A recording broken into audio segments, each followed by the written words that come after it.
Okay. Ugh. Alright, here we go. This is going to be interesting.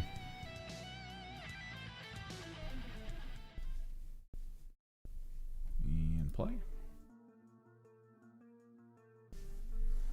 Welcome to an emergency Underworlds painting session.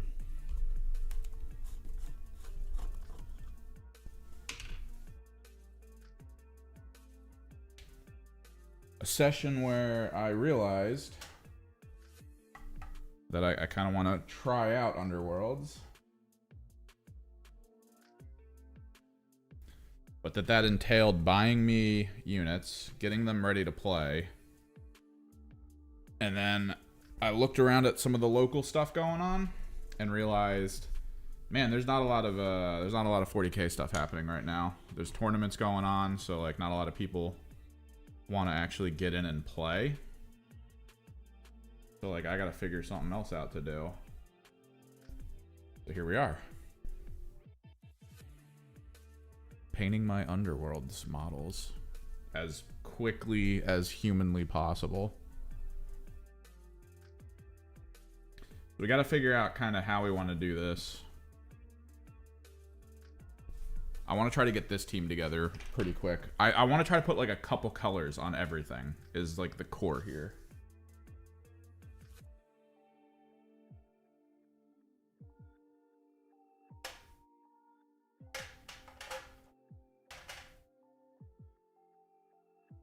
We're approaching this from a different painting method than I usually take.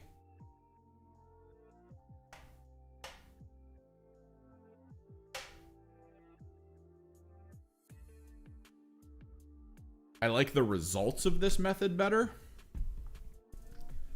but I kind of hate the time it takes. That's always a thing, trying to figure out how to do all this quickly. We also have to record this for future generations, posterities.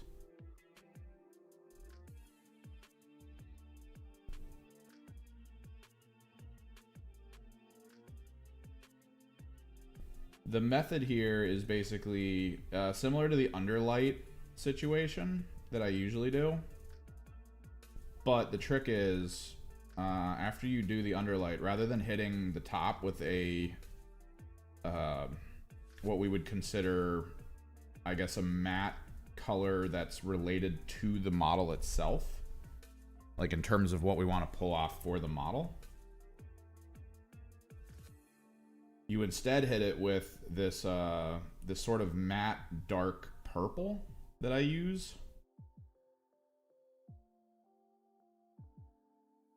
And then you paint from the peaks of that dark purple back into the light with the colors you actually want as like layer colors. You can't use, you really can't use contrasts easily here. You can still apply them. There's still ways of doing it. Usually starting with another color and then moving into contrast tends to help a little bit.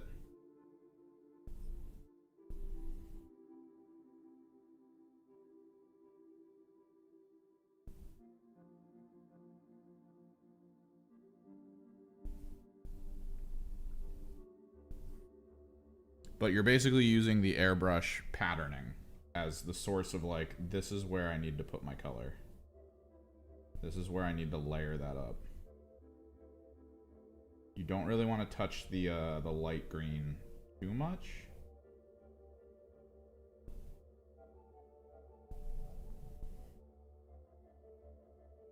And you can leave most of the dark speckling without much of an issue.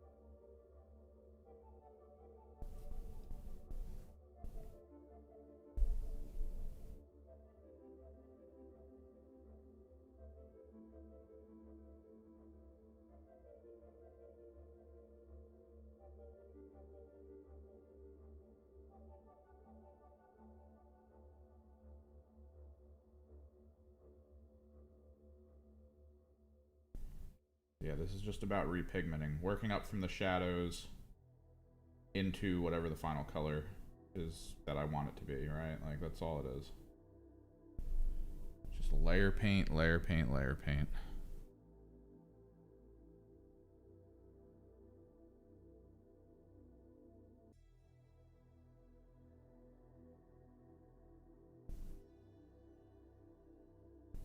We hit this with a little bit of Xerius purple,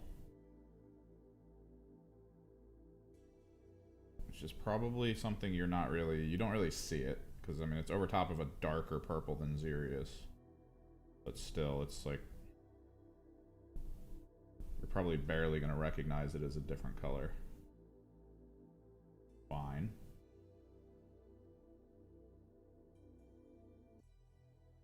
Make sure I've hit all the fabrics on them.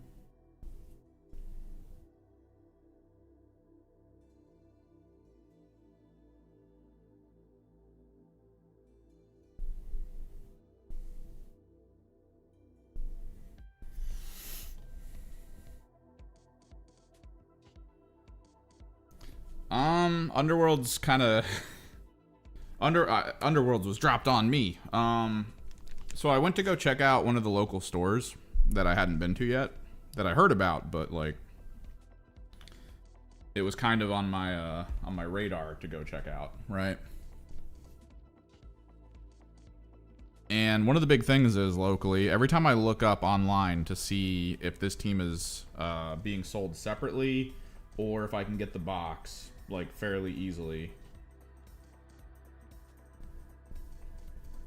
the answer is always no.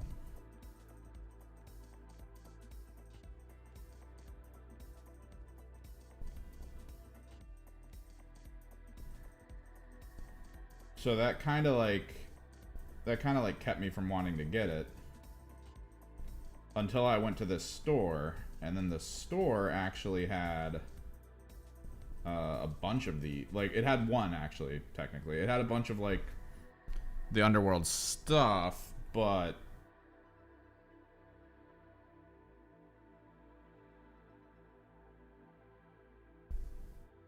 it only had one of these boxes, and I was like, oh man.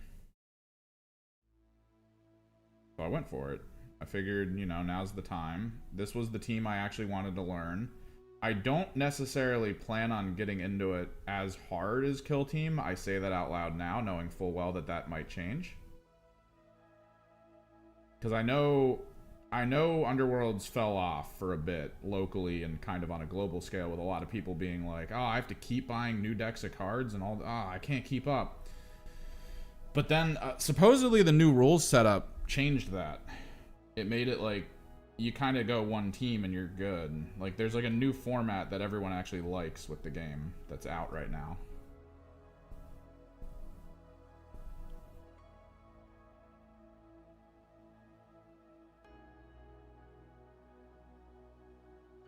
I do not know Lancer.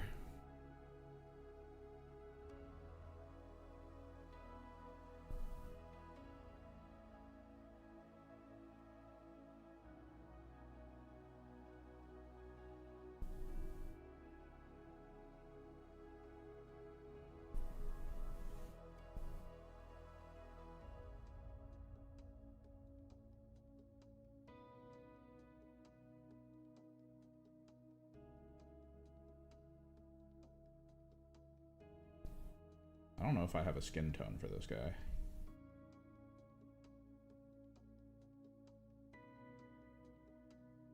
Yeah, but supposedly they changed it. You no longer chase cards. You get the cards you get for your team, and that's it. Like the format changed so that it's just your team. You don't have to go for like the other decks anymore. Is supposedly like the big thing that got people back into it. Because now all you got to do is play and master your one team. At least that's what I understand. I got a learning game coming up.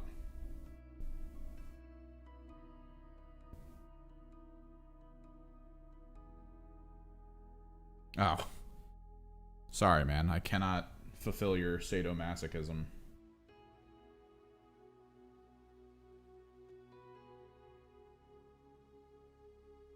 But yeah, I wanted this team for a couple reasons. I liked the idea of it from what I was reading. The general gist of it is like, oh, that's kind of cool. I love like the trickery and concepts and stuff. That's why I've always loved Tzeentch within the lore of the 40k universe. And then I looked further into it, and it's like you can also use these guys in AOS, which I have a pseudo Disciples of Tzeentch AOS team, so you know he would work.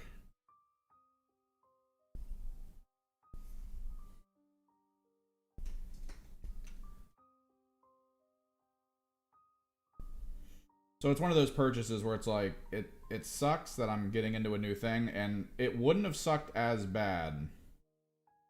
All right, so story time.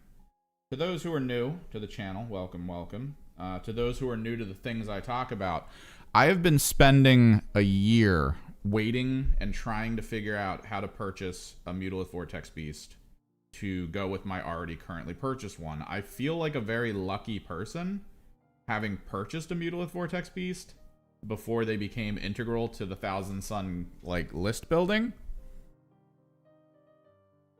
I thought you said yell at you. Someone to yell about. Oh, yell about. Okay.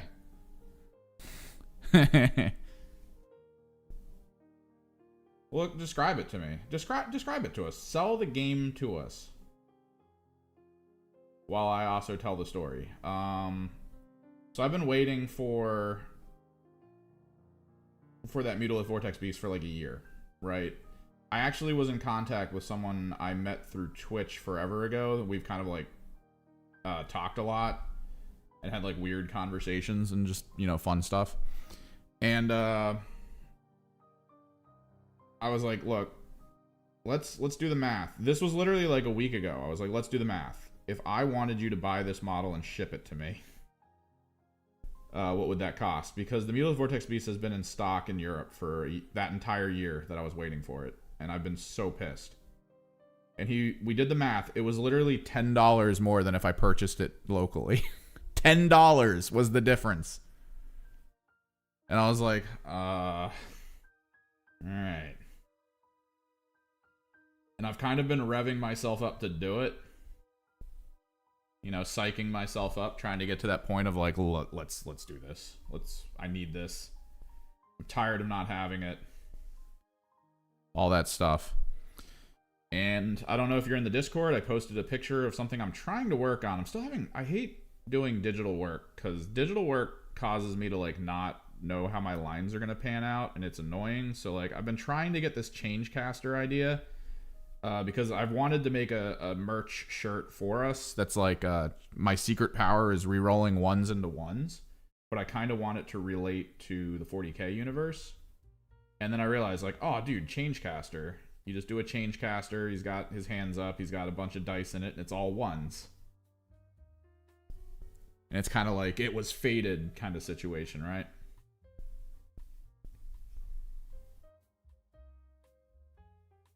That's kind of cool. I like it. So I was looking up the change caster for reference on the Games Workshop website. The morning I checked it, it was sold out because the only way you can get the change caster is in the chariot box for demons, right? That's the only way you can get your hands on that. And it was just said temporarily out of stock, which has been the case for like a year. And I'm like, all right, yep, out of stock. Did the initial sketch and everything. I was like, all right, cool. Left for the day, came back, pulled it back up, and it no longer said temporarily out of stock under it. And I was like, wait a second.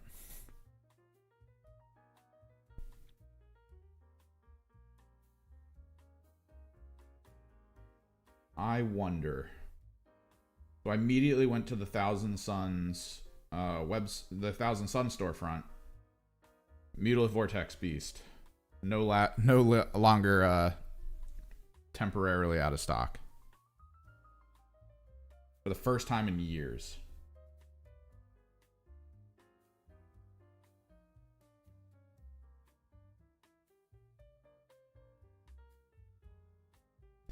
I had literally just purchased this box because I had assumed I would not be seeing a Mutalith Vortex Beast anytime soon, which was like the big thing. I was like, if it drops, I need to purchase it. So it was like $90 for this box. And then Mutalith Vortex Beast came into a like sale. So it was $90 for each of the 2 boxes I purchased.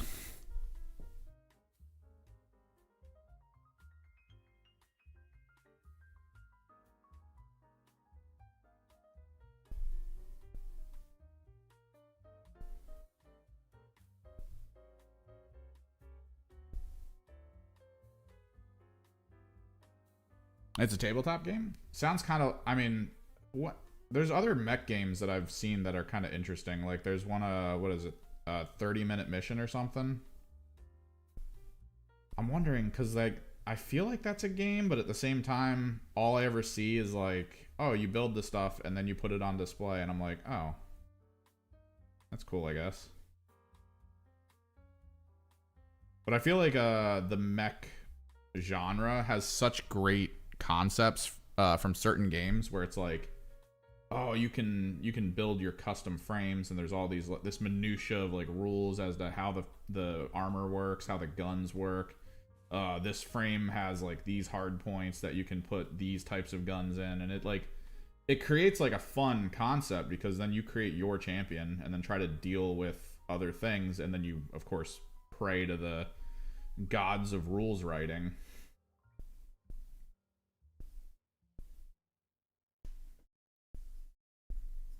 That so that whoever developed the game didn't go like, well, there's going to be this one gun that's just required if you want to win. That's always the fear.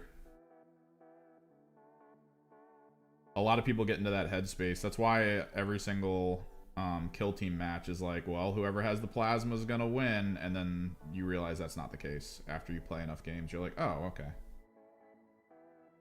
There's ways around it. That's cool.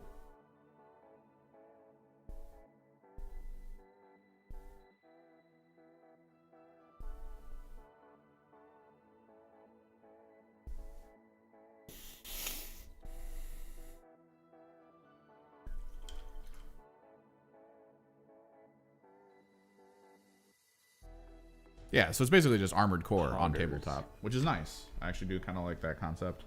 We need to figure out this guy's skin tone. I don't know if I have the right skin tone for him.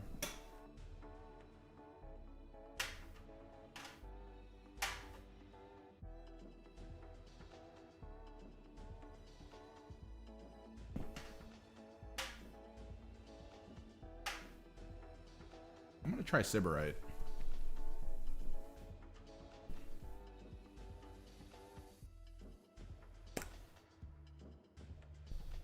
Which one are you talking about? What did Bandai do?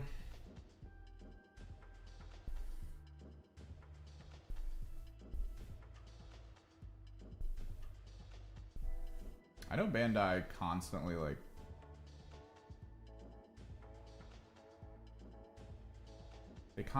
try to put out fun stuff, but like who has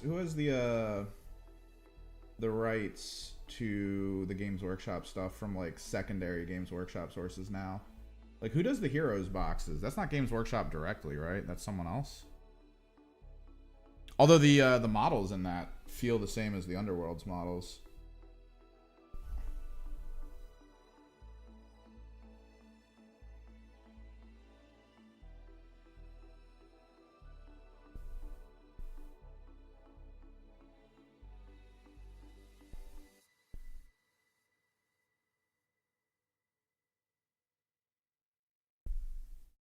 What up, go for it. I know there's some companies that try to bring this type of IP to Japan. Was it Bandai that does it? Because I thought Heroes was supposed to be like an introduction to foreign markets to the brand. Because the gacha mechanics allowed for that game to be put into like certain stores that wouldn't normally take this type of stuff in. Because they prefer that approach of like you have to go out and buy a bunch of collector's boxes to potentially get the full team and stuff like that. And I remember Heroes had its own like rules set up that made it sort of like a mini chess game or something.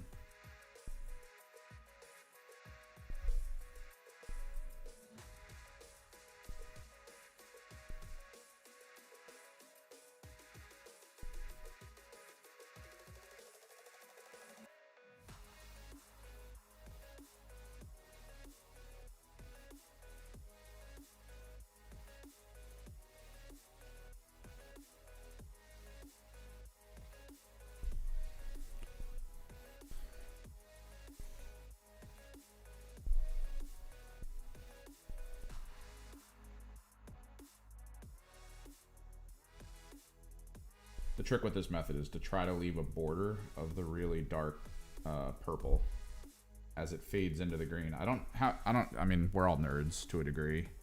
Some of you have probably read comic books, so you've probably seen the coloring method where there's usually like a split between like the regular render of color and then like the shadow lighting, which is usually like a magenta or a blue or something. And then there's always this split of like purple between it. You kind of want to do that with this. Just leave a little bit of edge work of purple. I think we'll try to highlight this with maybe a slightly changed version of the Sybarite. I do like the Sybarite for his flesh tone though.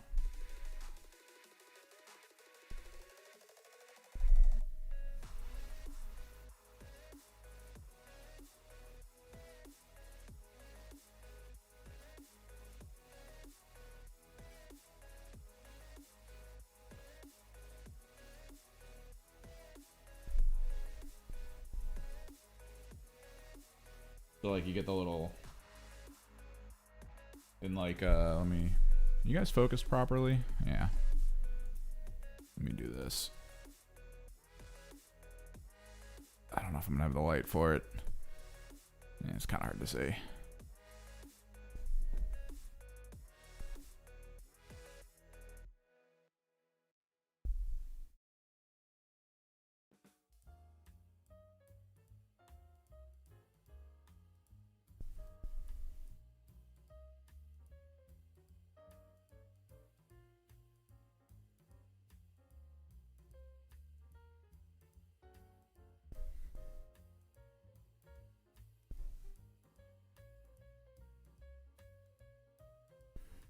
Going for your one-shot builds. What would the counterplay to it be? Highly mobile suits that like slowly pick you away and try to stay out of your firing reticles or something.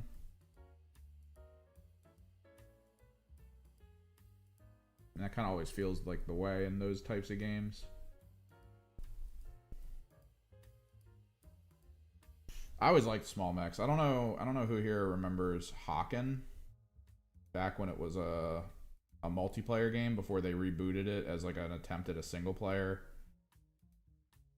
What is it? It's like a roguelike now. They're just trying to get some money back for it, I guess.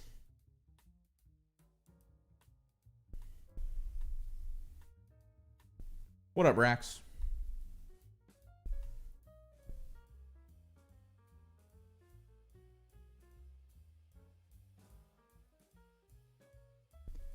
But yeah, I used to play Hawken like a lot. That was actually weird back when I was on Twitch and I played Hawken. Like that was when I started getting like a viewership over there for like a little bit because I was really good at that game. And I always played the Scout. I always loved the smaller mechs because you would go up against the larger mechs and they could not like keep up with you. You would just like hit fade, hit fade, hit fade, and it was so insane. And I always loved that in mech games where a skilled pilot in a light mech could always outdo, for the most part, a skilled pilot in a heavy.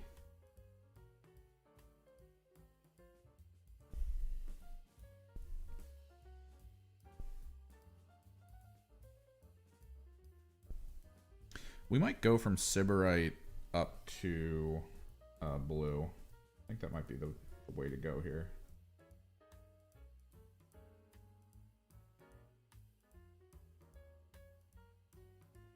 I do miss good mech games. I liked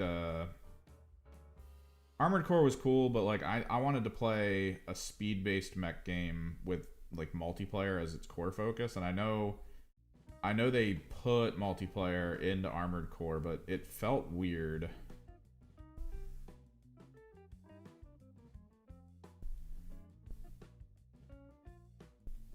Like, it wasn't exactly what I was hoping for, but it was still fine as a game. Solid. In general.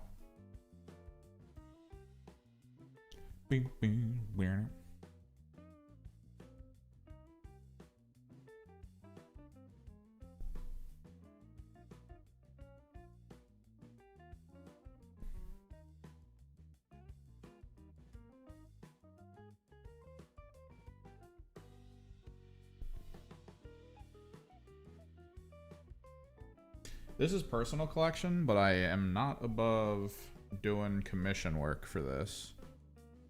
The problem is, I kind of need, for my own purposes on this channel, I need my own stuff. Which means I need to put in the effort for, like, any of the videos I might make to paint my stuff. In preparation for, you know, like, recording games, talking about things, going over strategy.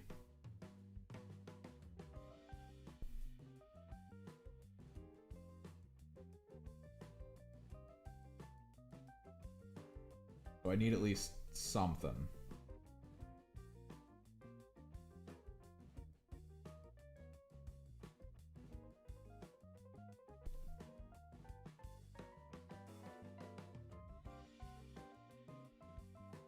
Thankfully, my buddy picked up the challenge of realizing that it's actually not that hard to paint stuff like this. Decided to challenge himself by actually painting all of his armies, which is super cool because they do look really good.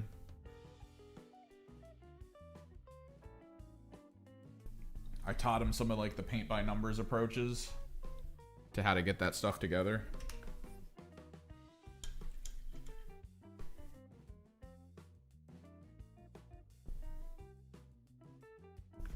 So he's made some really cool things.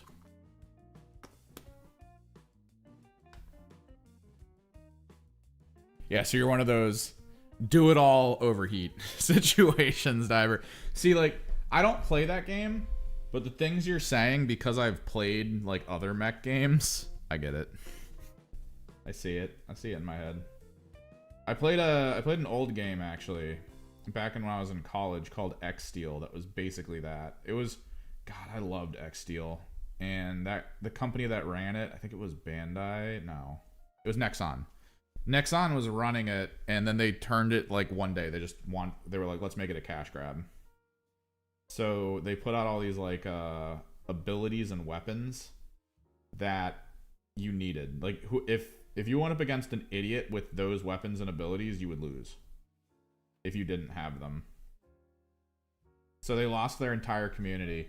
And I remember the answer that they had to that was, hey, how do we get the community back? Oh, I know. Let's make the starter weapons the strongest weapons in the game.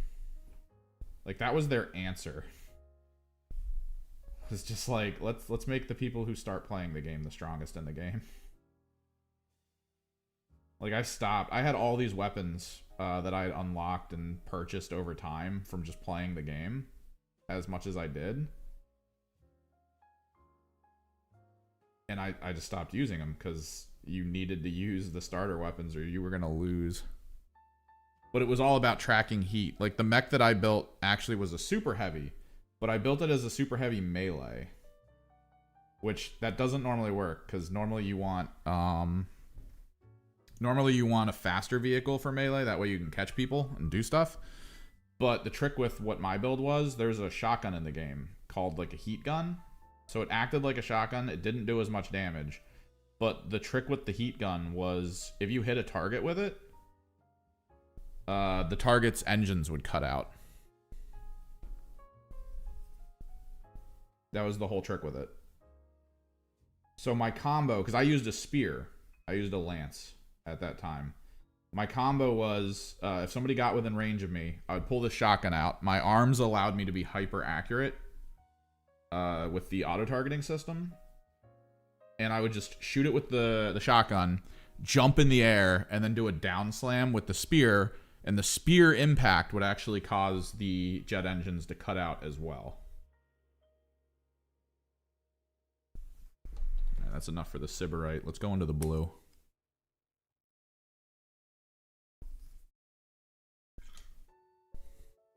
And then I would shotgun again, and then I would slam again with the spear, and I would annihilate people with that build. It was so good.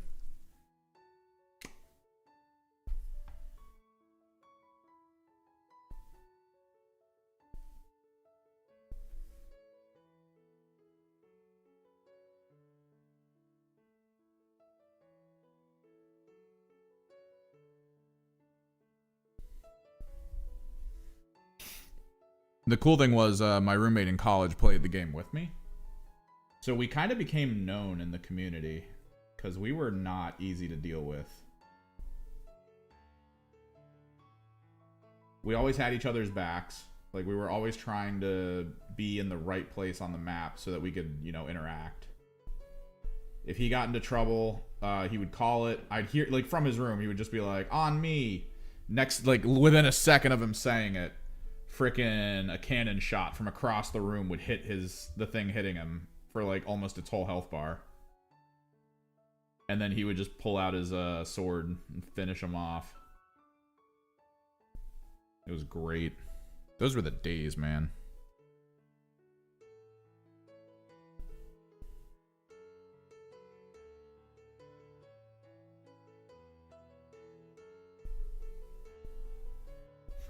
Sybarite into Baharoth looks really good.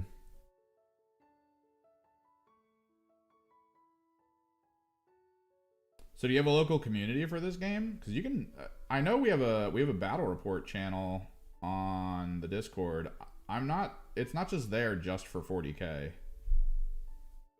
or kill team or like it's there for like whatever you're doing. I'm probably gonna take pictures of the Underworlds game I'm gonna play tomorrow. Post them up there. You can always post stuff, man. The coolest thing that could happen is you post it up and then someone on the Discord goes, I've been looking for a mech game and this looks exactly like what I want. And next thing you know, you got a Discord buddy.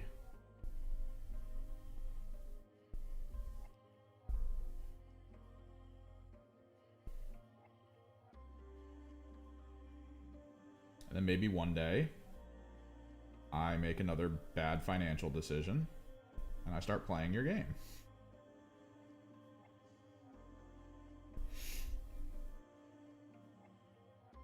Because the next one I was thinking of past the Games Workshop stuff was Mech Warrior.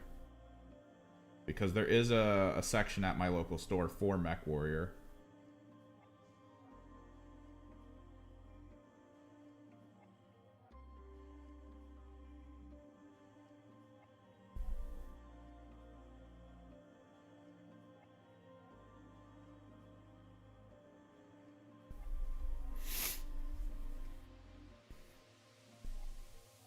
Let's get some, I think we get some gold down, right?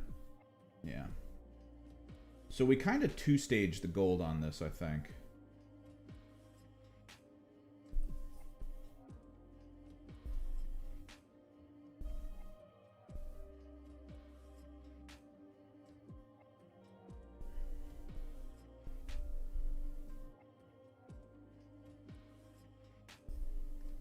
What else does he have going on around him? He has these weird little eel energy creatures.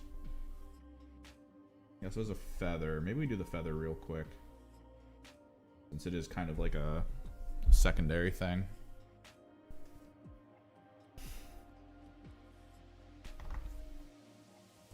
What do we do with the feather? Since his cape is a purpley pink, his skin tone is a bit of a yellow. Depends on the approach, Anthony. This is gonna take a minute. Not super long, because technically I'd say, for my purposes, the robe and skin tone are done. You basically choose two colors, layer it up over top of the purple area, and go. And then you let the under light of green just exist. So we're like a couple things away from being done, technically. I could probably start on some of them, too, because I want the... Let me take a look at the image for this to see how they approached Ephilim's Pandemonium. How they approached the weird little eels, because they look like energy, but I don't think they probably painted them like energy.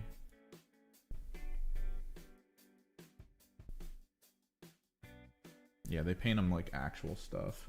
Let's do... What do we want to do for the feather?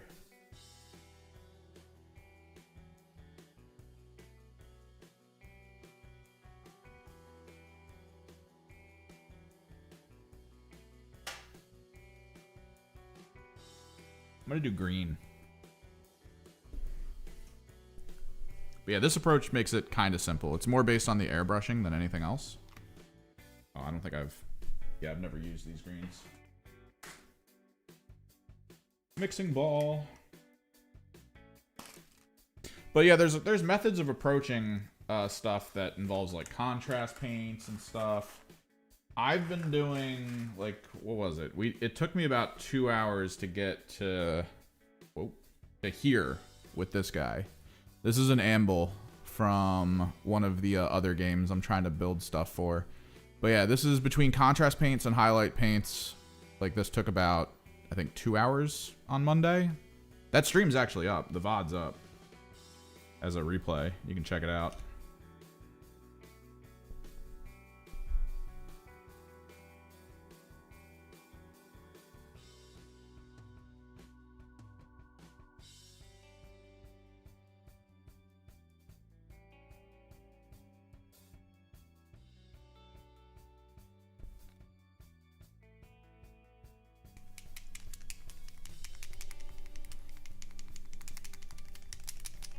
But the end game of this method is basically this.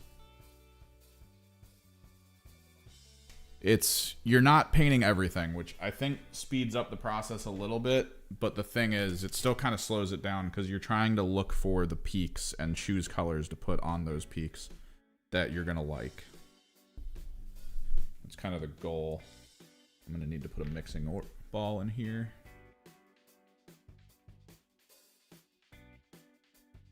I want to try to get all of Ephilim done. Or at least a couple colors down on them. To start with. We're going to have today and tomorrow to work on it, so I'm not like super pressed. But I love when I get to these things, these games and tournaments, and just flex on nerds with well-painted models. It's my favorite feeling of all time.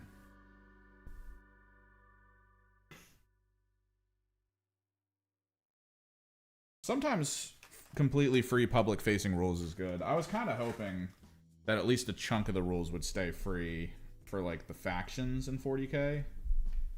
That's actually the video that's going to be out on Monday. We're going to talk about it.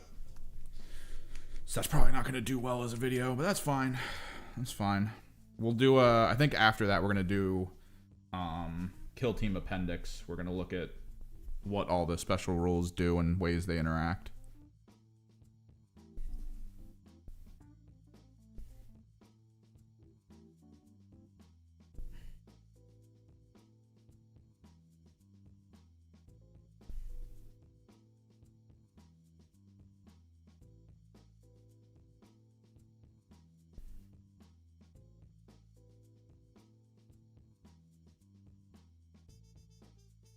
But sometimes it gets weird.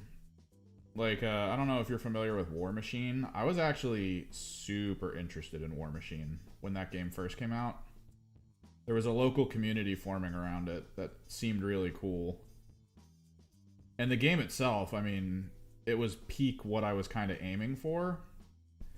You still had, like, simple units, which, yeah, fodder units. They did things, whatever.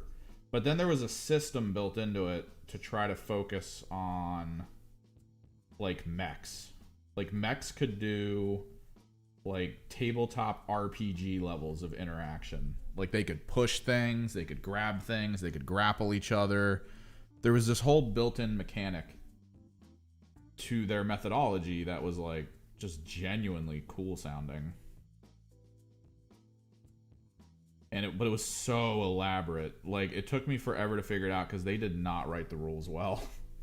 Like, reading into how the rules worked and realizing the method that was supposed to happen was like, it was so rough. And that did not help that game because it got worse over time. They made probably the biggest mistake of their life, which was they put on a tournament. And when the tournament ended, I think the top 3 or something, like basically people within the winners brackets, came together to help them write the rules for the next iteration of the game, the next rules arc. Which this needs to be, for anyone thinking of getting into making tabletop games, this needs to be looked at as like, this is why you don't do this. Right?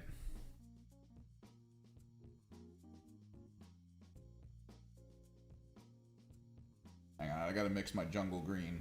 It's coming out like super clear. This must be a really thick pigment.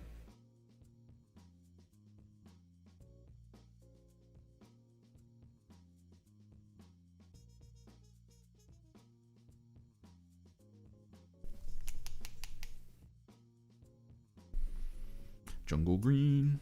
There we go. That's better.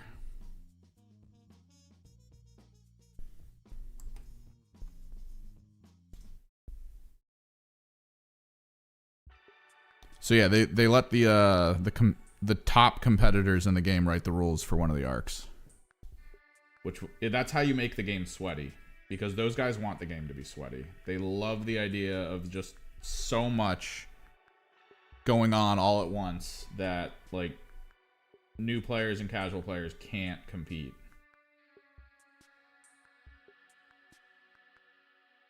So for pretty much an entire rules arc, the game was just like unplayable by new people. They hated it. The game kind of stagnated and it just got really bad.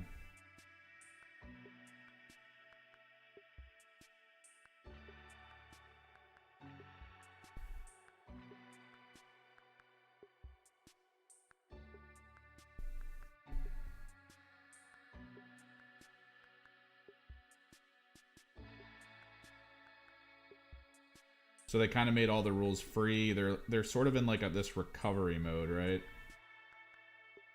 Trying to win back kind of the ground they built up for themselves. And the problem is they've moved over to what a lot of people are claiming Games Workshop should have done, since, you know, they were having issues with supply chain and all that. Like, Games Workshop was just having problems with getting product to the people that wanted it.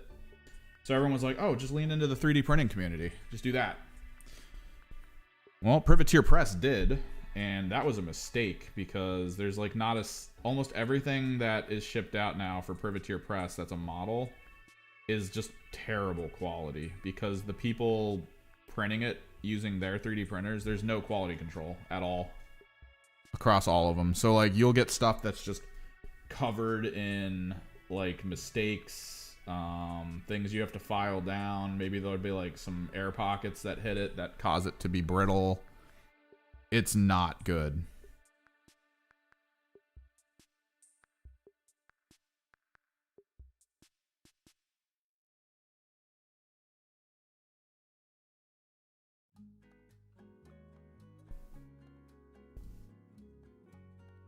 Like that company, ugh.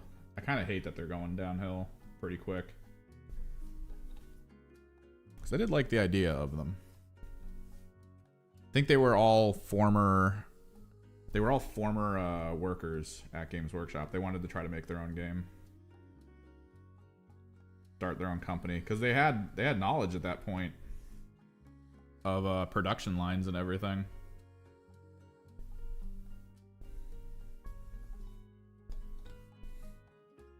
What's up, just another furry girl? All right, we'll do the eels next. I want the eels to be red in their origin.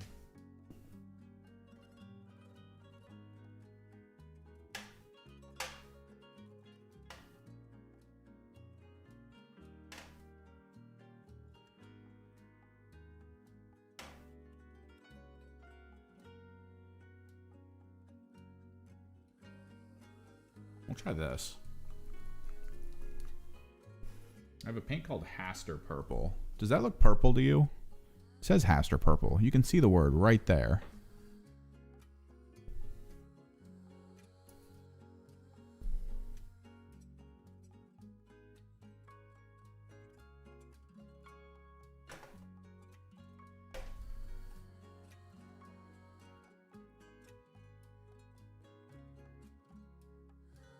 Am I colorblind? Is this how I find out I'm colorblind?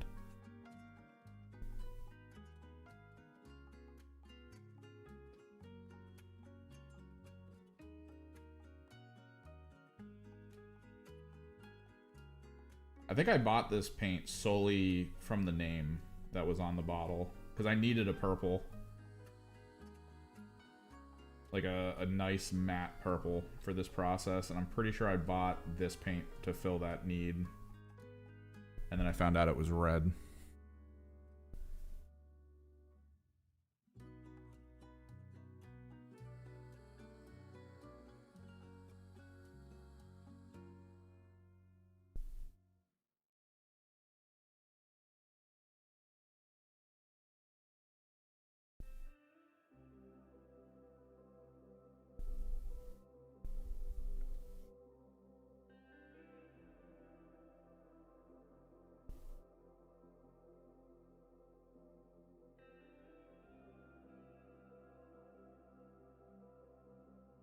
Goes on smooth though.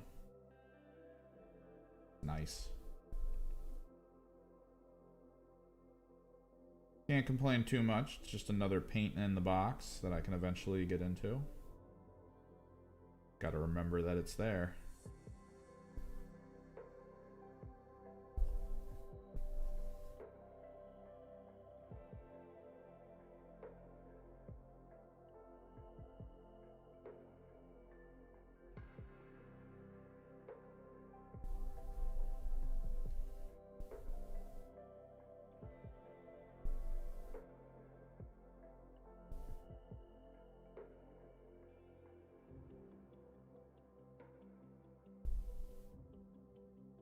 So the game sounds cool, Diver.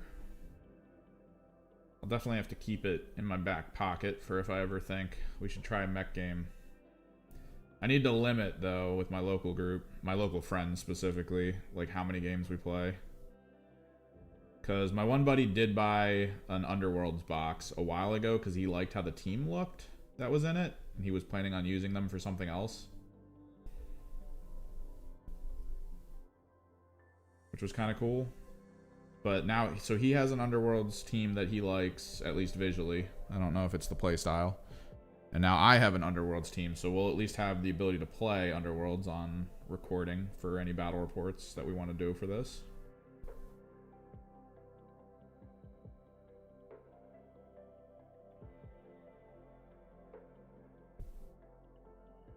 I do need to get back on battle reports. I feel like Underworlds would be a good way to do it.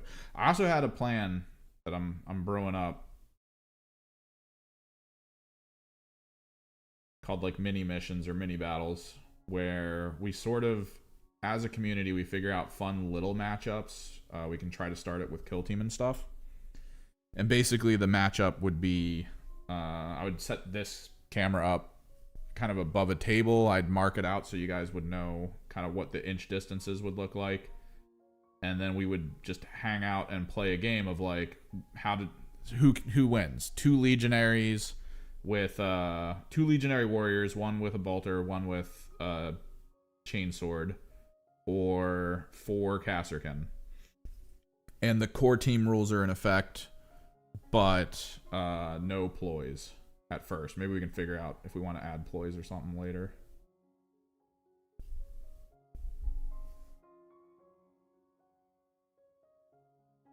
I forgot he has tentacles on the ground. We got to go back in with the Sybarite and the blue.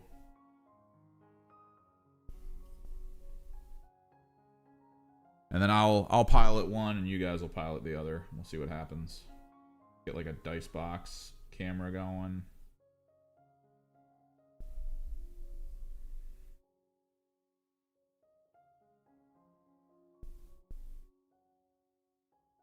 Maybe vote on some team concepts to put against each other.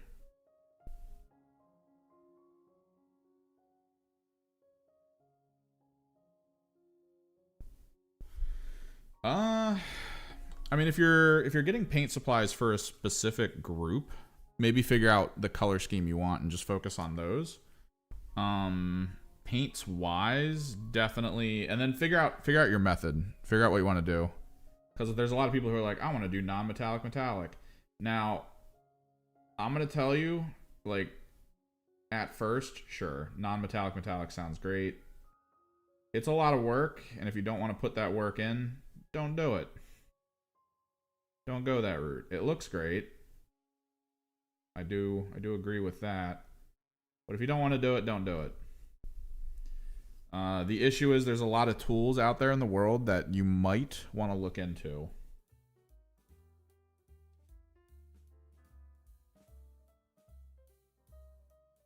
Maybe. That could help sort of your bottom line, I guess.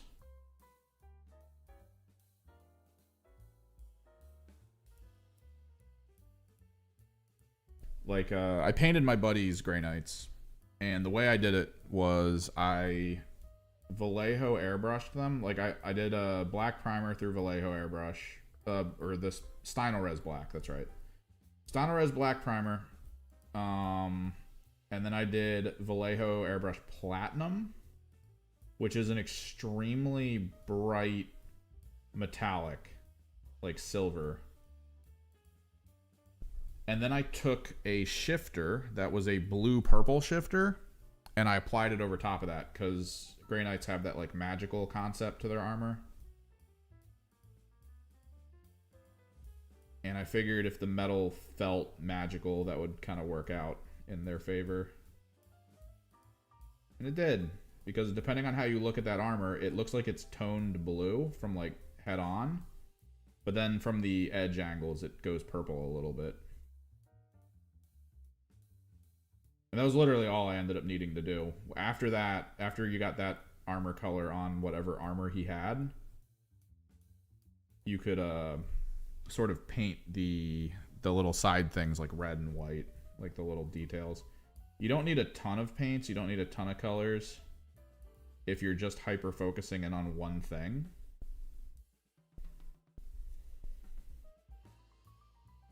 I would highly suggest, depending on whether or not you can get it, to try to get your hands on an airbrush, though, because airbrushes are a lot cheaper than they used to be. Like, a lot cheaper than they used to be.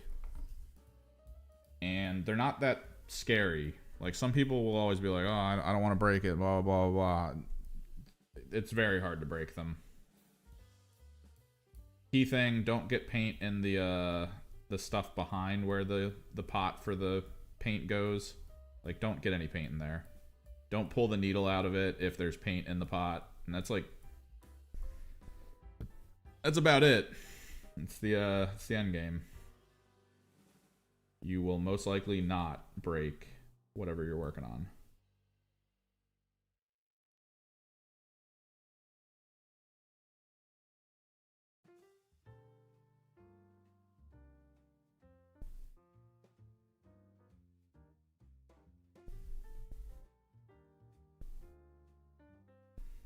Alright, tentacles done.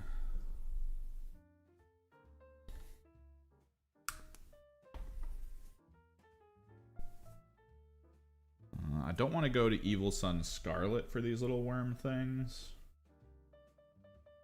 So instead... what's up, Shammy?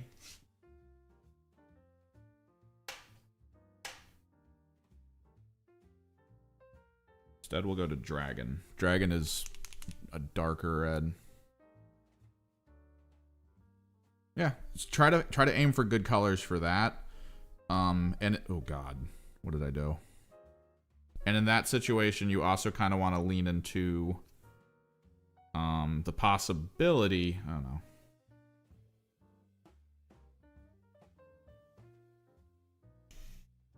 The possibility of toning.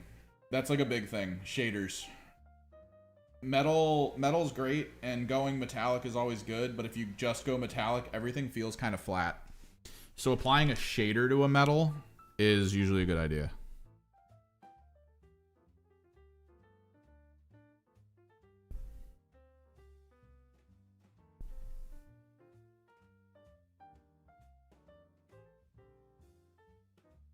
Also, if you're starting with metal, always prime a dark color. Metal, I actually talk about this in one of like the 2 painting videos I put out.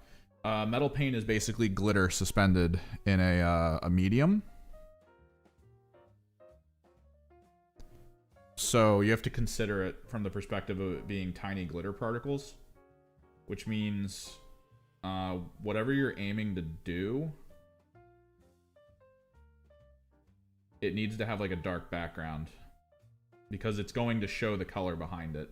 You can kind of use that to your advantage though, if you want.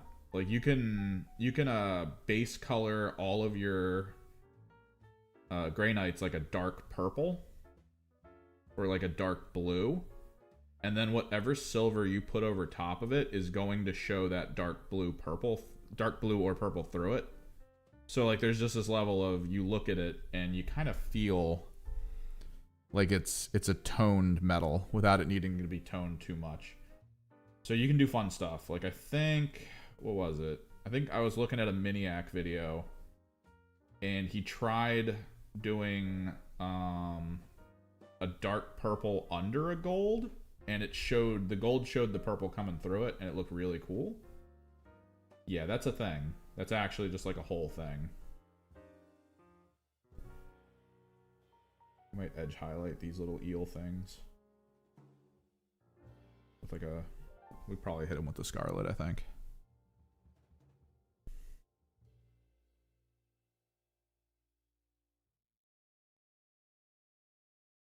So it's something to think about. But always have a basic plan whenever you're going into paint. Just gather information about kind of your end goal for your plan and just go for it. I have a large selection of paints, so like whenever I pick up a new project, I do feel like I've got like a good bit of stuff to just be like, oh, I can handle that. Oh, I can mix that. I can do that. That's fine. That's whatever.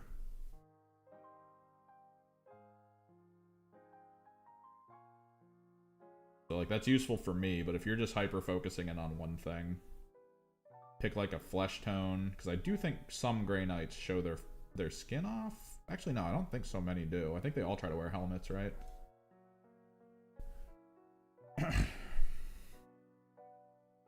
Which is cool.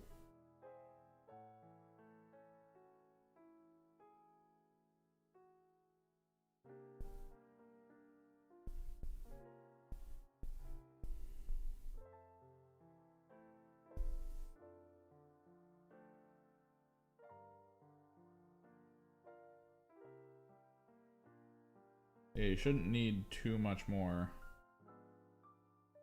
outside your core colors. Grey Knights are a good start, I think, for an army to paint because of how simple they are visually. The thing about them that makes them advanced is technically... Ooh, how do I want to do that? We'll do that one in red. The thing that makes them more advanced is if you want to put in weird effort on things. And what that means is, like, you've got yourself like a leader unit and you paint him normally, but maybe you want to OSL him and make it look like his power weapon is like fully charged and it's sparking all over the place. So you get some wires together to sort of make where the electricity is going, attach it to the base. Like, you can get weird. You can put in a lot of effort using that. And one of the big things you can look into is lit runes stuff. Like, there's a method to it, which I'm gonna try one of the methods, I think, on these guys, which we might attempt here in a second.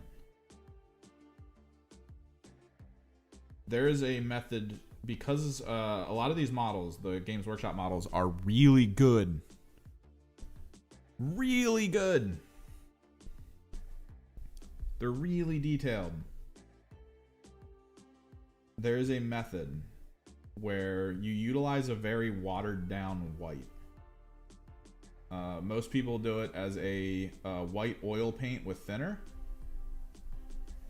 And then you hit areas of the surface where ruins are. Like you put it on like the tip of a small brush and then you poke the surface you want it on. Like there's a lot on this base, which we might actually just try. Let me see if I can find a cup to put it in. My method that I think will work is Liquitex Titanium White, because this is a very watered down white.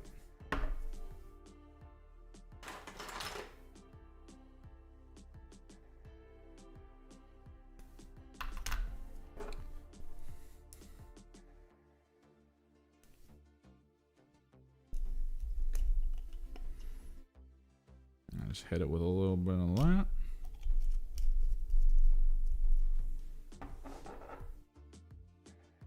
But there's like little runes all along the inside here, and supposedly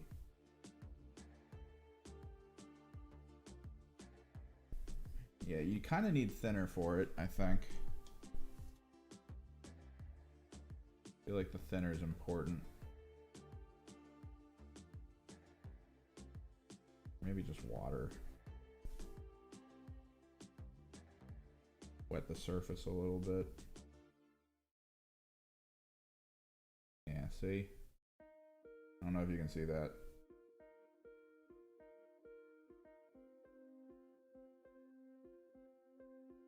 Kind of wet the surface. And then apply white ink to it. And then the water should pull.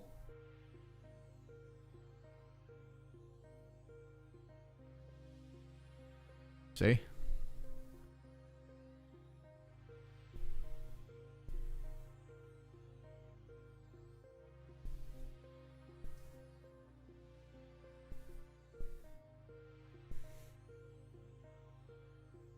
So the method normally is to do this with thinner, but I remember seeing someone talk about just wetting a surface and using white ink. Then you can kind of find the runes themselves, like the letters, and then apply the white by poking the water in the area. See how that works?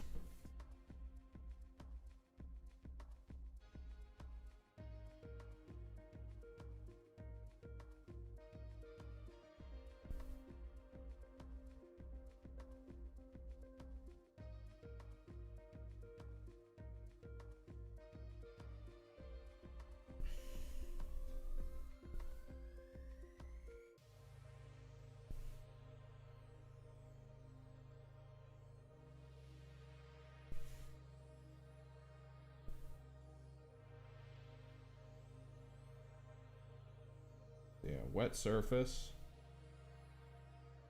near where you want the things to go.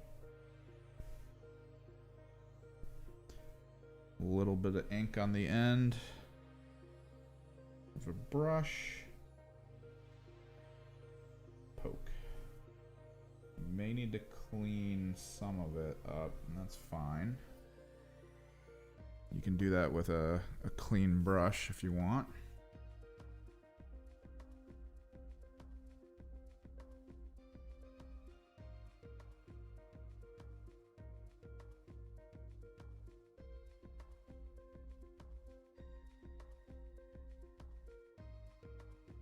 So on a gray night,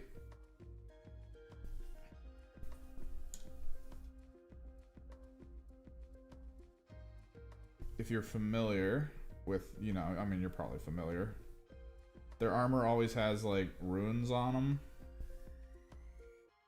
This method is a way, after you're done kind of getting the base painting done on it, to sort of go back over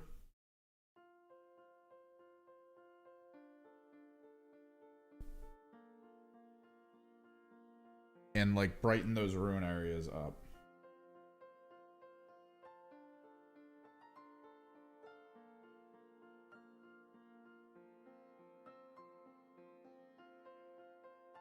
Give them that sort of crackling energy feel.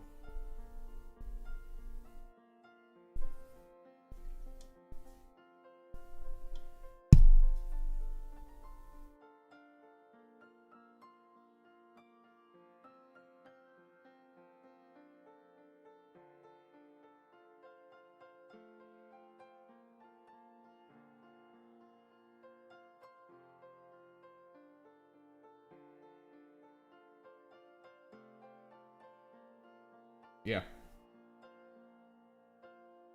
I think the letters, though, are lifted rather than sunk. Which, I mean, that might not be that bad. Or if they're sunk, then yeah, you can easily just do this.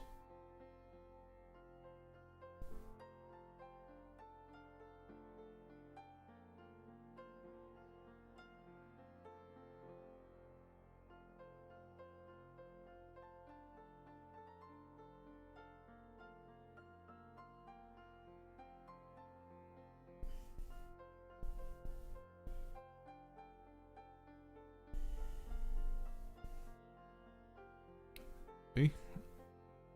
The ring and the ruins are now white inked. Which means once it dries, what I can do is I can kind of re-wet the surface, and I can go over it with, where is it? Here we are. The fluorescent green that I used to base coat these to make it glow the green that they're being underlit by. It's kind of one of the goals.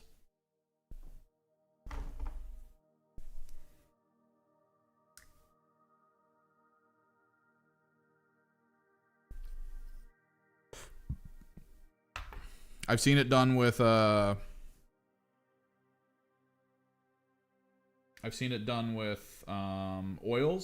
paint. I just did it with Liquitex ink. Yeah, they stick out. Let me take a look at a picture. I know there's a spot on them that you could probably do this on, or you could do it up and down the creases in the armor themselves. Grey Knights. Images.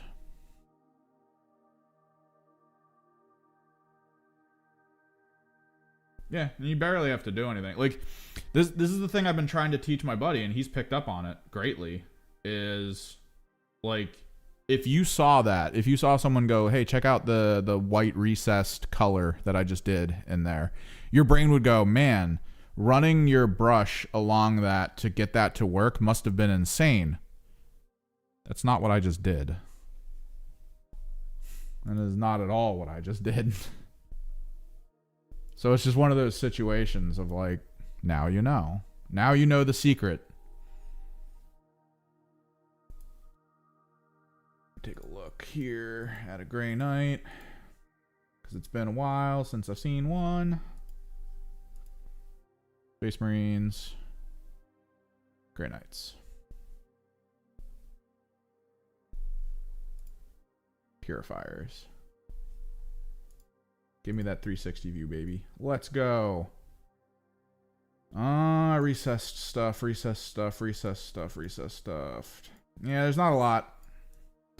You could, if you want to backlight the runes that they have, you could do this, which could be kind of cool. But that's if that's what you want. You don't have to. You don't have to do any of that. You don't gotta do nothing. Live your own life.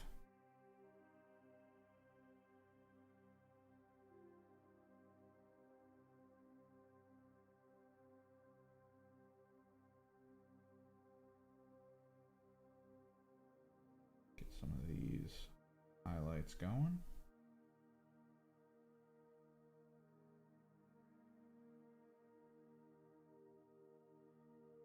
It's just a fun tool for you to put in your toolbox.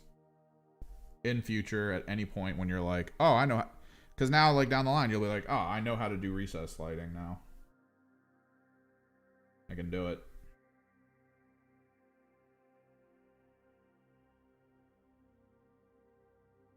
Another tool.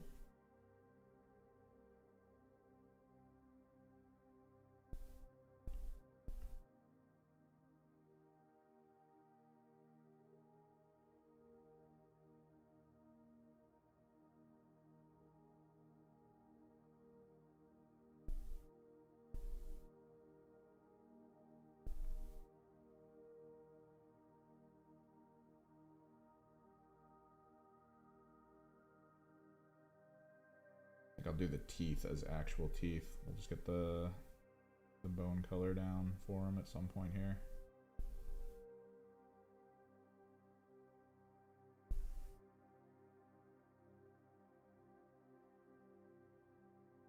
I'm gonna have to record the entire process of making my Mutilith Vortex Beasts. I have a plan. So, one of them is night, the one that I have, and I need to do dawn and daytime, I think.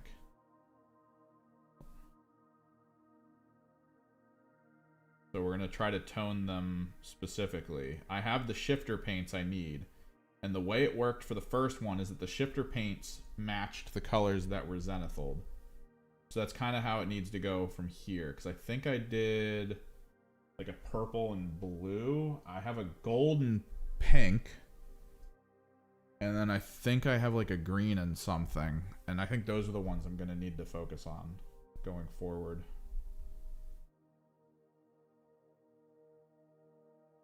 Because they're all going to be 3 different colors. They're all going to have the same basing, though. The thing that I did where it was it's glass under their feet. Like, they've basically converted the desert into glass where they step. I like that idea. I thought it was really cool when I thought it up. So we're sticking with it.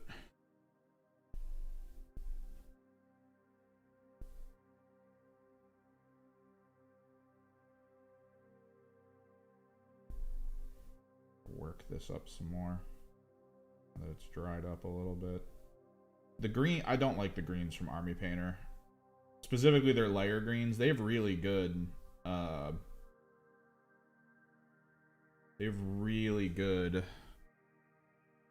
contrast greens. The speed paint greens.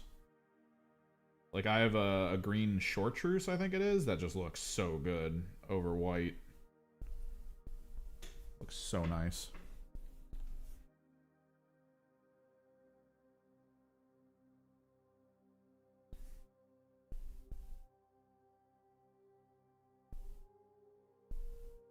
Let's get his armor going. I feel like we're right there with this guy. And it's already 1 o'clock, and I kind of want to get moving on the next model. We got to do the armor. I also got to do... Okay, real quick. Let's do the energy. Because the energy idea that I had, it's not about the underlighting with the energy. Any of the spell casts or anything going on these units, we're not dealing with underlighting. It's going to be its own lighting. It's going to be its own... Well, it's not going to OSL anything, but it's going to be its own color. Like, on its own.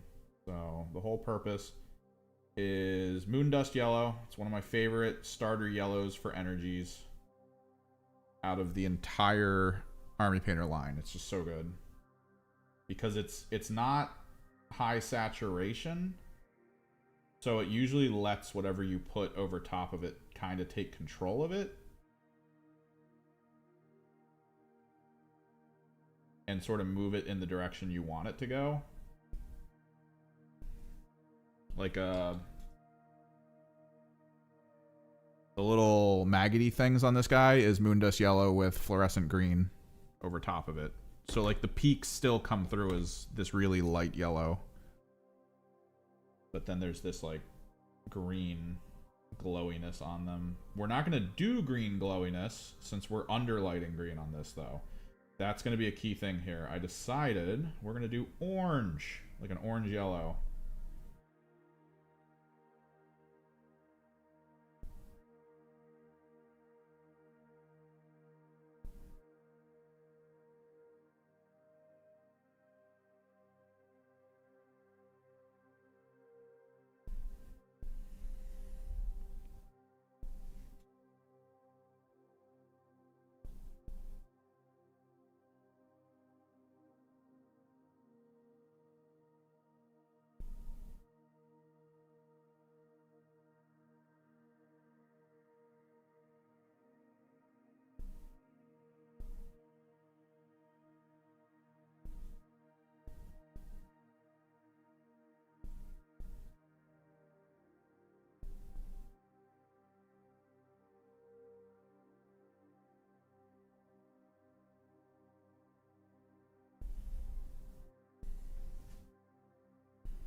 Get this going so I at least have the energy set.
So to anyone that plays Underworld in the chat right now, I've read a little bit of the rules. I think we'll spend a little bit of time tomorrow, like, getting more into it. But I'm trying to pick up the gist of the game, because I haven't even looked at the cards yet. Before I leave here, I do plan on getting the cards into the proper card packs. I bought a bunch of Protector stuff for them, because that's how I usually work. I need backings, I need boxes, it's the Magic the Gathering player in me. I have a box meant for the tokens. It's great.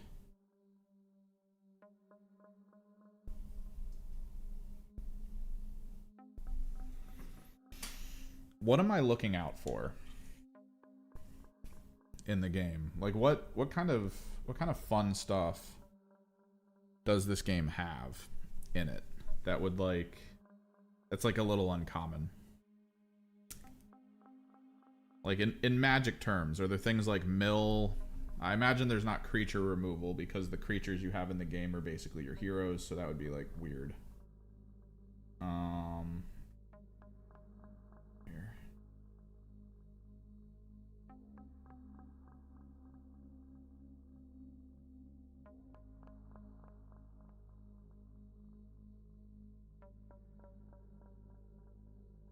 I understand that it's damage and it's range.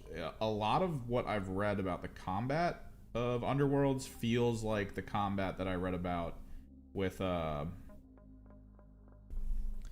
which one was it? Combat Arena. The game with the amble that I'm painting and all the other little units from the Black Fortress.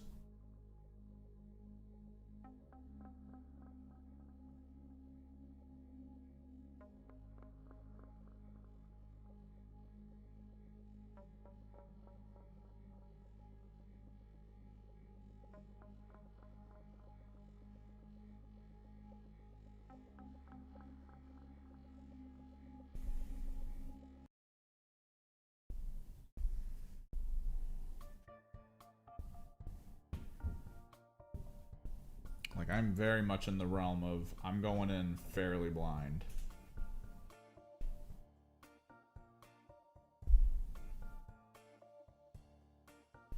As to, like, balance and stuff. I kind of understand a player turn.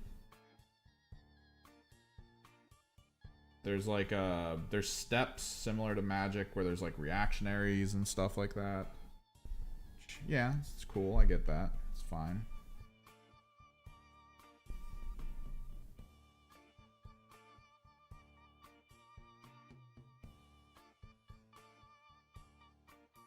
I guess after I get the cards put away, I'm gonna have to just look at the cards. Like, that's probably one of the key things here, is that I don't understand the cards, because I haven't looked at them.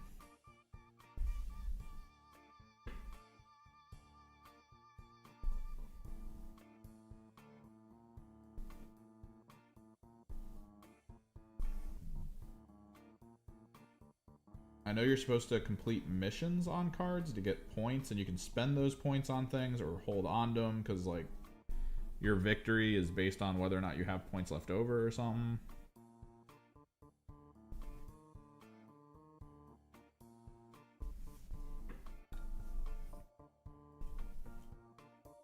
Alright, we need to do... How do we want to do this?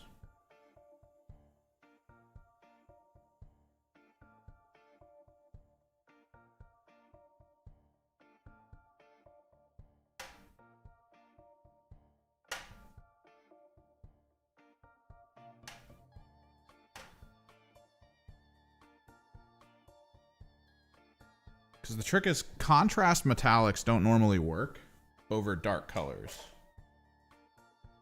Well, at least it's difficult to tone a dark color towards the metallic you want.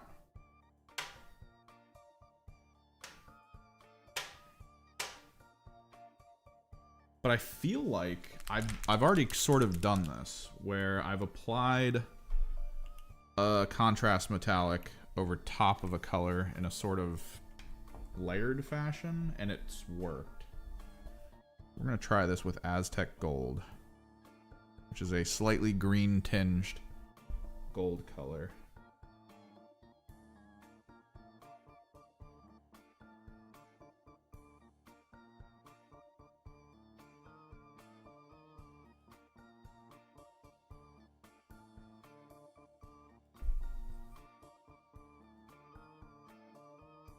'Cause originally my idea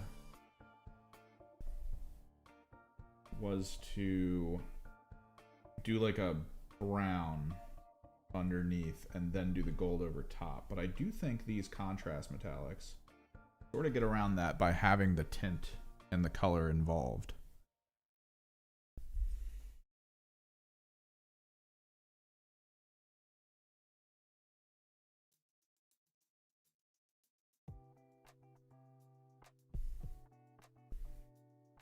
Heavily works in their favor.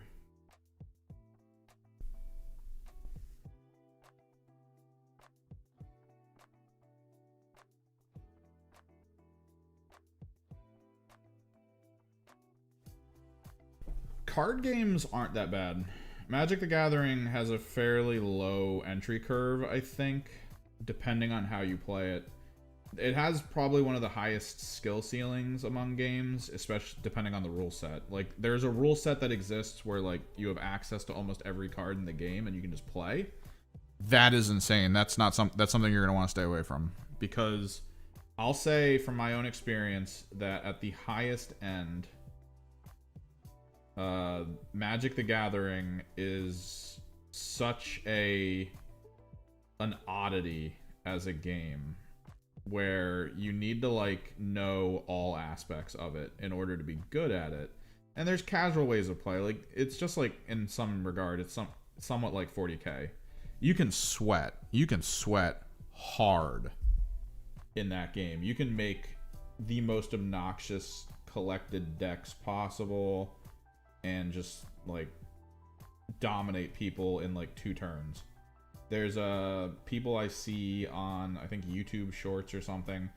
Their entire premise is basically showing off the absolute craziest combos possible. Right? Like, that's their whole thing. They want to show off the weirdest parts of Magic the Gathering, where the combo is like infinite damage, infinite summons, infinite mana.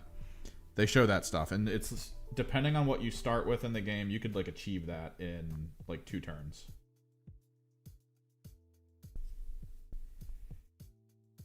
And I think everyone wants to play Commander mode, and Commander mode is that. Like, you can get sweaty with Commander mode by just having like turn 2 infinite summons kind of deal. Like, it's obnoxious. Or you can have fun with it and build like really weird decks that just like do odd things.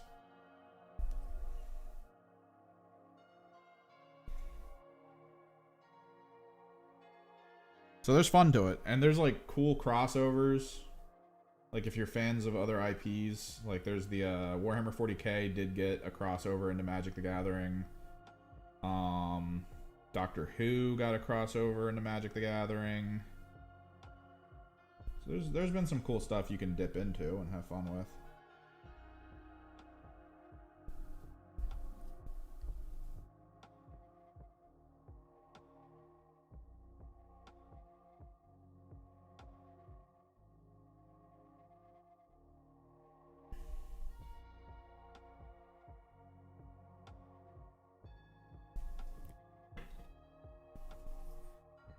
Forgot that his stomach is actually revealed.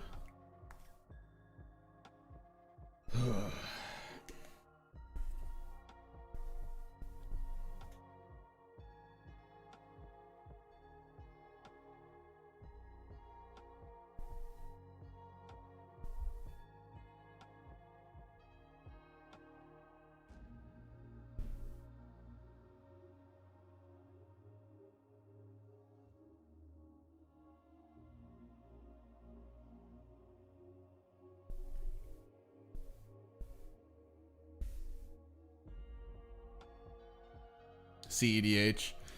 I've seen people though in Commander have like absolutely sweaty combos, because doesn't Commander let you use like a ton of like the older cards on top of like the newer stuff?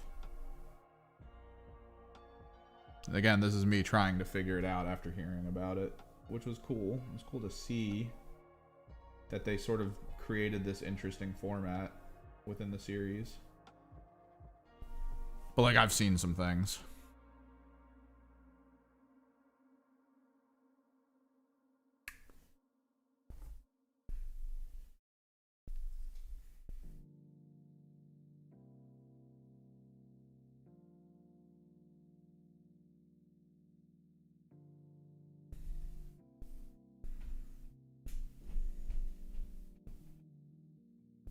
And of course, those things could just be people on YouTube trying to show off like the weird peak levels of oddity.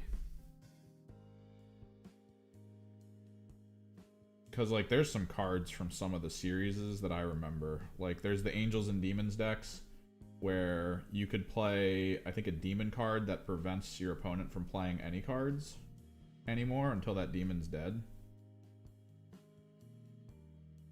Like there's some weird cards that just exist.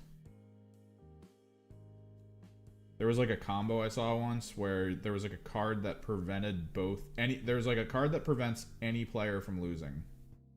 It's literally the card. And the person that played it also made it so that that card was like impossible to remove from the game. Like he did something to prevent that card from being able to be knocked out. So like literally he forced the game into a draw by playing a card.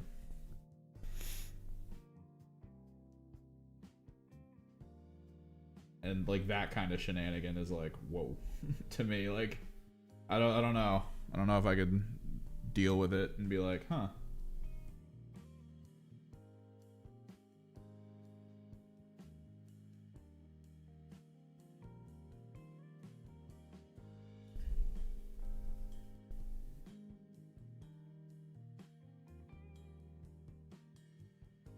But maybe that was just a format thing that they chose.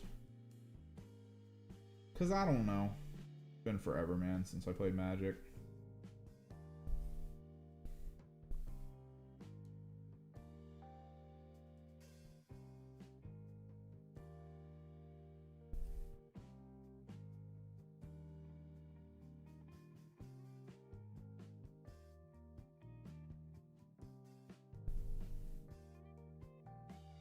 Maybe.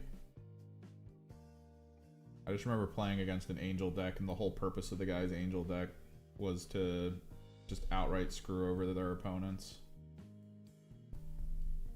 Like, it wasn't even meant to, like, lethal. It was meant to, like, get a couple cards out that was just like, hey, you can't do anything anymore. This is the whole reason he built that deck. To mess with people.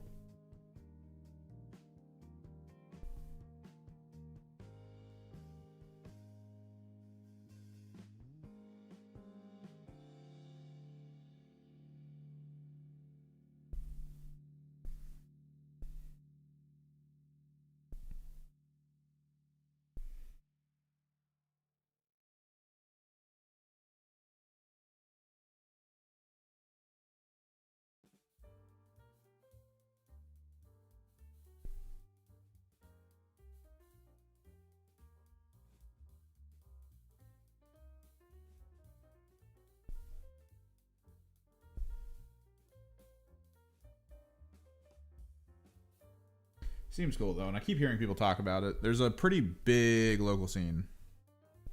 What's up, Arturo?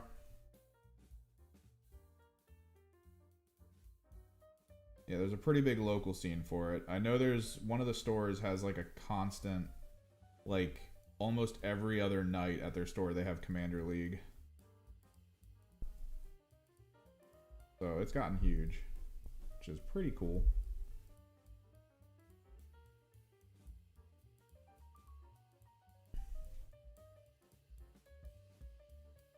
Alright, we got some things to fix on this guy a little bit.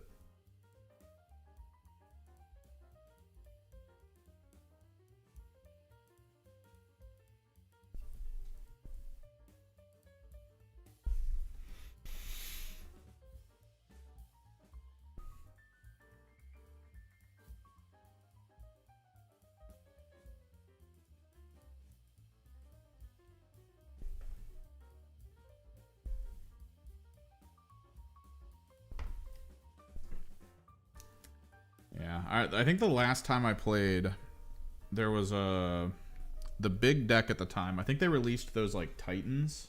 I think that was like the first release of like the weird Titans that if they died or something, it would like cause your graveyard to be shuffled back in to like your draw pile or something. And the trick was to build a deck that had a card specifically that was like, search your deck, and the next spell you find, or next creature, I think it was, that you find, you put it into play. You filled your deck with that.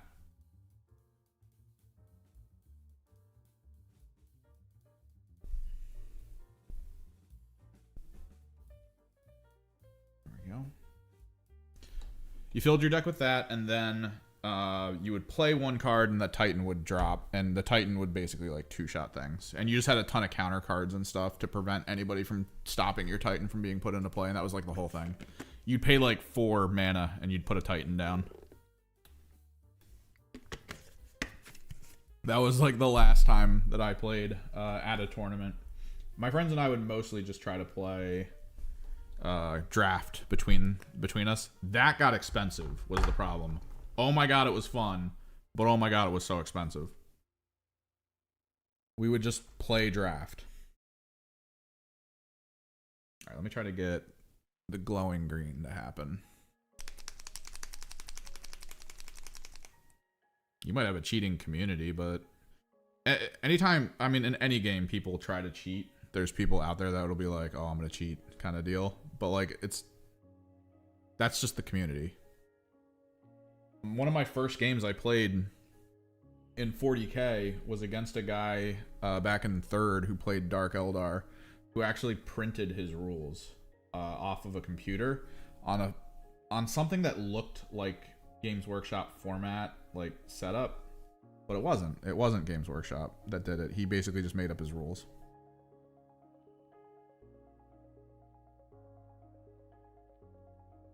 This going. Let's get the hydro green.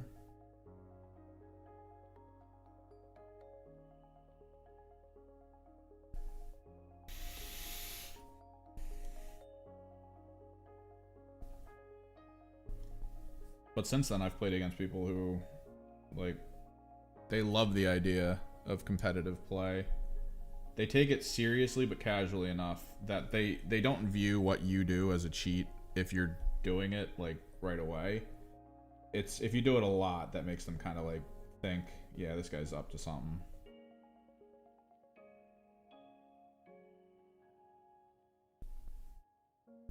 Behold. Water and loose frickin' paints. And just tap. And create glowing frickin', like, all the stuff I've seen where people are like, you need thinner and you need oil paints. No, you don't. Put a little water down.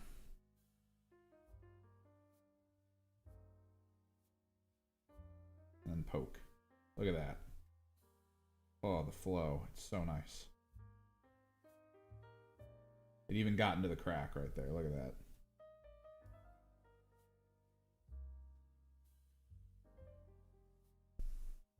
Look at how fun that looks.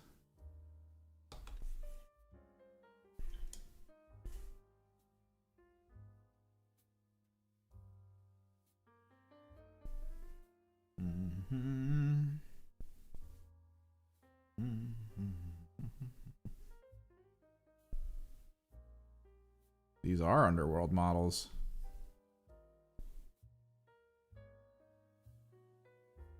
Specifically, this is Ephelim's Pandemonium. This is a team I've been looking to play in Underworld, but I could never find because they were like sold out forever.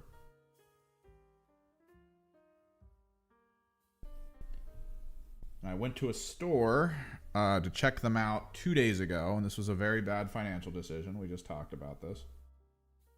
So I went to the store, I saw them there, and I thought to myself, the only thing on my list that I was 100% down to purchase the moment it went live was Mutalith Vortex Beasts. And I had been so beaten down mentally about whether or not I was going to be getting those that I just went, you know what? The Underworld local scene is getting big. It's going back to like where it was prior to like everyone getting annoyed that the rules were difficult to follow and track because all the cards you had to purchase, and they changed it, which made the people really interested in it again. It was cool. So I was like, you know what? Nephilim's Pandemonium sitting right in front of me. It's a hard army to find, a hard team to find specifically, I guess. I'm gonna do it. I'm buying in. I might actually leave the bases the dark purple. I think that could actually be kind of cool. I was thinking of painting them gray. I think dark purple's fine. As long as I get the ruins with the green. So I bought it. I came home. I was happy. Big old smile on my face. And then I went to go draw that picture I posted on the Discord of the changeling with the dice. Or not the changeling, the changecaster with the dice. So I pulled up the reference to it. And I noticed the changecaster wasn't sold out anymore. And I went, that's weird. There's no way that the Mutalith Vortex Beasts I've been waiting for a year are back in stock. But let me go check just in case. Oh, look. They're back in stock.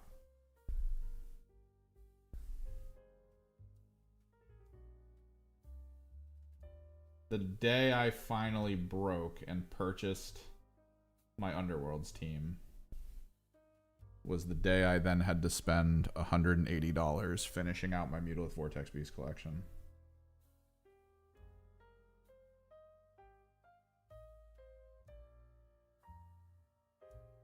I'm gonna do it, man. I'm gonna go into that store, my local store, with a list that's triple Mutalith Vortex Beast. I'm going to do it.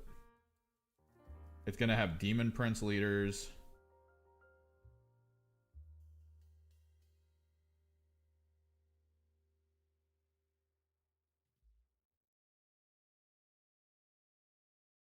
I'm gonna try to make it so that I can temporal shift, like turn 1, just send a Mutalith Vortex Beast down the field.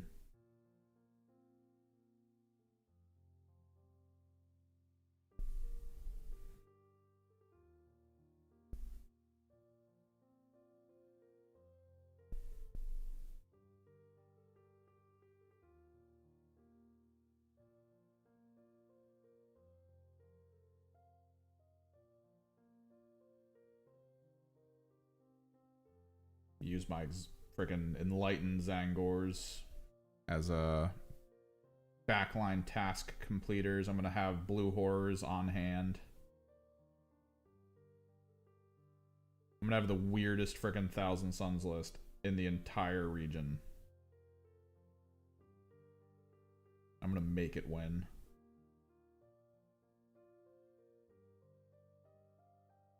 So they'll be here probably next week, hopefully, unless the ordering thing was a fluke and they accidentally put them in as in stock when they weren't. That would anger me so much.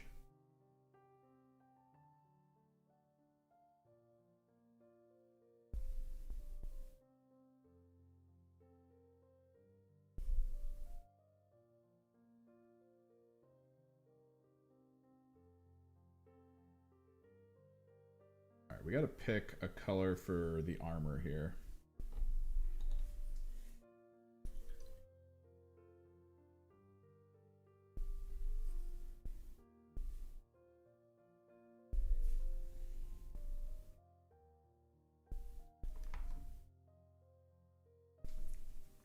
I do like these models, though. I'm happy with them.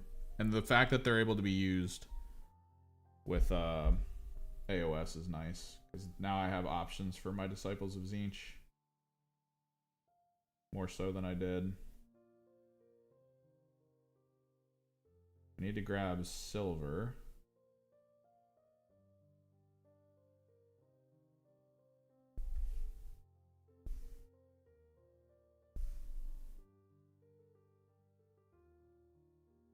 There is a gemstone on this guy.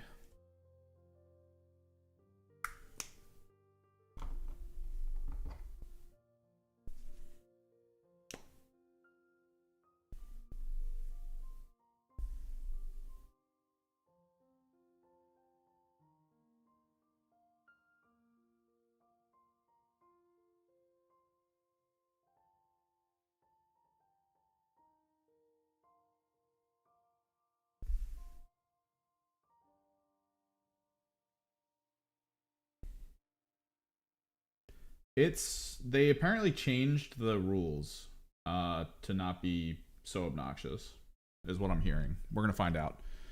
There was a local community that did get into the game a while ago, and then they fell out of it because the rules got convoluted, and trying to chase down like all the card decks because you needed to, and it like everyone was like, I don't want to do this anymore. So they all kind of backed out. So apparently Games Workshop decided to try to save it because for a while there, Underworld was performing insanely well in sales. People were really into the idea of it because there wasn't like free floating movement. There wasn't all this stuff with the bigger game that takes a lot of brain power to just like verify and a lot of time to deal with. Everyone in the community has kind of wanted one of these games to go to like a one-off quick mode. And like not even Kill Team is technically one-off quick. Or Warcry even. Like those games take a while.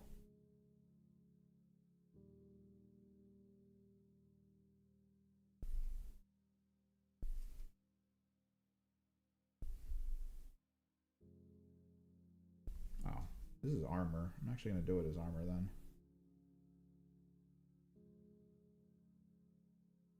Cover up this purple.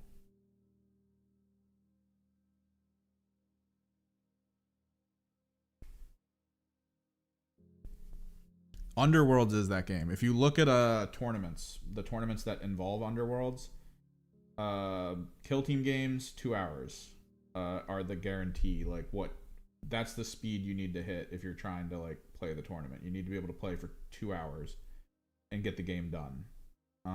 Kill Team, so 2 hours.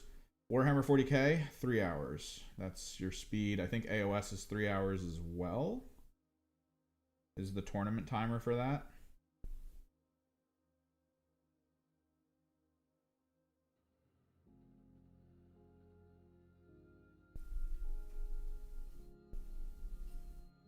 Underworlds, 1 hour.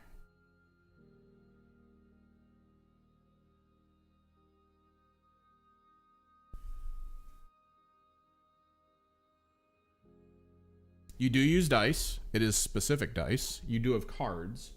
The dice is specific because the dice has like hit markers on it as well as different function.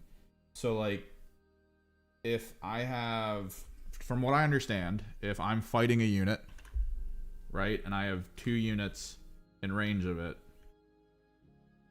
on the board, if you roll the attack dice, there's a symbol on them that is like a half circle. And the half circle means it's a hit because I have like 1 other guy in combat. If I have 2 other guys in combat, then the full circle hits as well, so there's like this built-in better chance to hit. There's crits, there's a lot of stuff, which makes it kind of cool.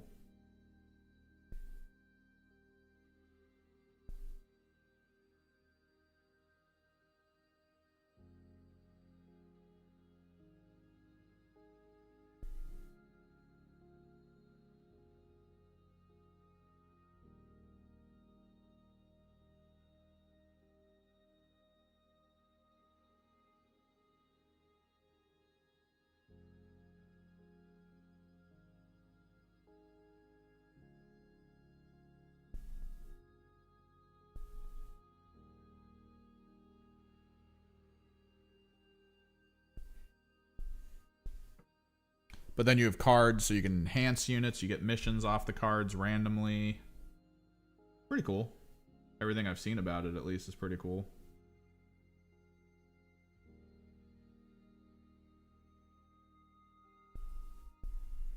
Well, the average competitive game. Consider that if Kill Team is 2 hours, if you play a game of Kill Team and you're playing it for like 3 hours, then you can cycle up what you might think Underworld is. I'm going to play a learning game of it tomorrow. I'm gonna still stream tomorrow because when I asked if anybody could play, I didn't get a response. That was like earlier in the day. I got one for later, and I was like, all right, I'll do that. I might play a total of 2 games. I'm not sure because there was someone else who was like, I'll play. I might get a little bit of a pre-learning game in before the other person. So we'll see how things go.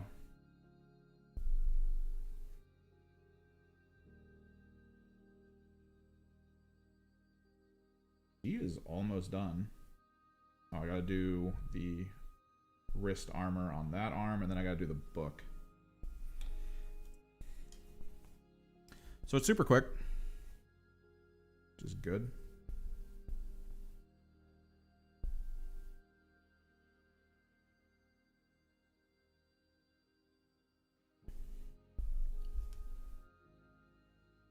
And it sounds like because of the change they made to kind of how the overarching rules work to try to just improve the feel of the game, that maybe they're trying to get back into the swing of it to get people interested again. That could be kind of cool.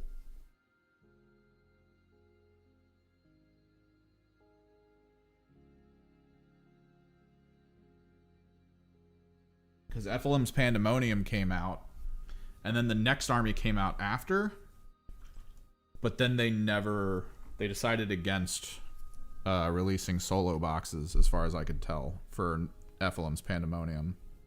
Like, I picked them up in the complete box, which is probably useful because you get the board and everything, you get the dice, you get the tokens. That's probably a useful function.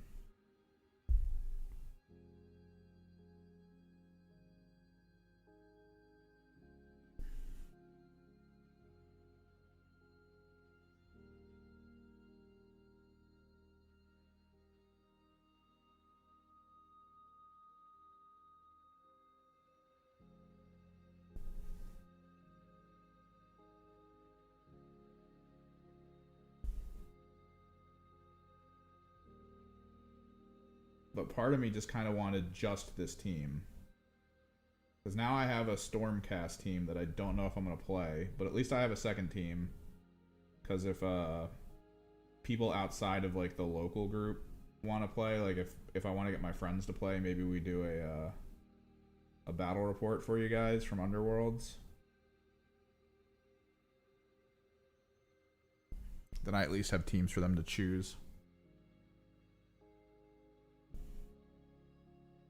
And it has a multiplayer function, although I don't know how balanced that is or how interested people are in it.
I don't think a multiplayer one. Black Fortress is like the closest. I guess technically this is the closest. The Black Fortress Combat Arena.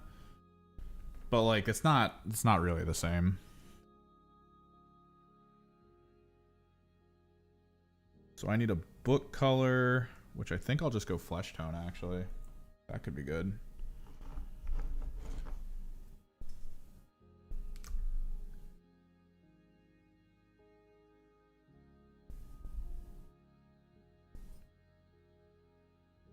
Classic Necronomicon concept.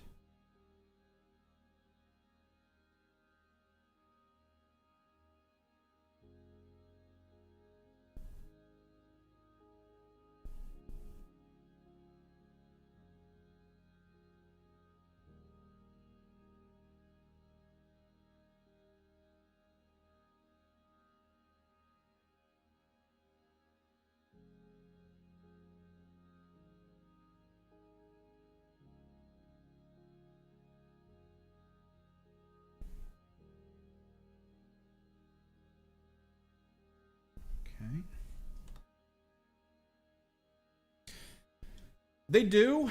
I think it's not necessarily them though that make the one-off board games. I think it's more like side companies that publish the one-off board games. Because I know there was like an interesting Age of Sigmar. It was like designed as like a dungeon crawler where you play. It's like a multiplayer thing where everyone picks like a Stormcast character to play. What color do we want this bookmark to be? And then you sort of go through like a randomly generated dungeon, which was kind of cool.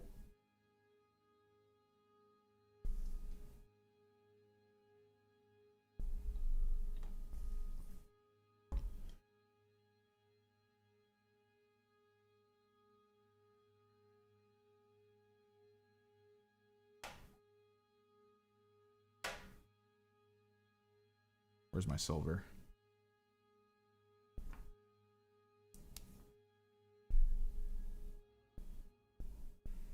It's weird though, man. I know a lot of people who play like a bunch of the different Games Workshop games, and I always feel like just after they tell me something that's like a fear they have, like it suddenly shifts. Like one of my buddies plays Blood Bowl, and he was talking. I think he was talking about it. Either that or I read it somewhere else. Someone once said like Blood Bowl is in like a bad state because like they haven't gotten an update in a while, so everyone's pretty sure like the game's gonna die or something. And it was like kind of disheartening.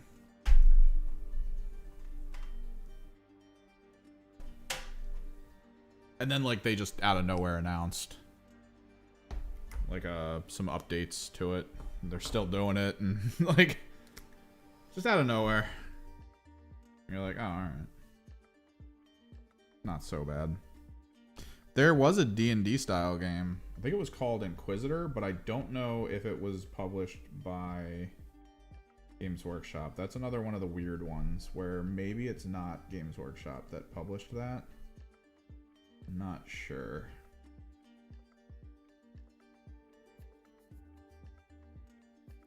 It had a lot of cool concepts in it and a lot of expansions. Like there were expansions that added factions, enemies, different classes you could play. I think there was a book that they added that explicitly allowed you to make like a bunch of different possible Sororitas characters.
So we got the gemstones to do.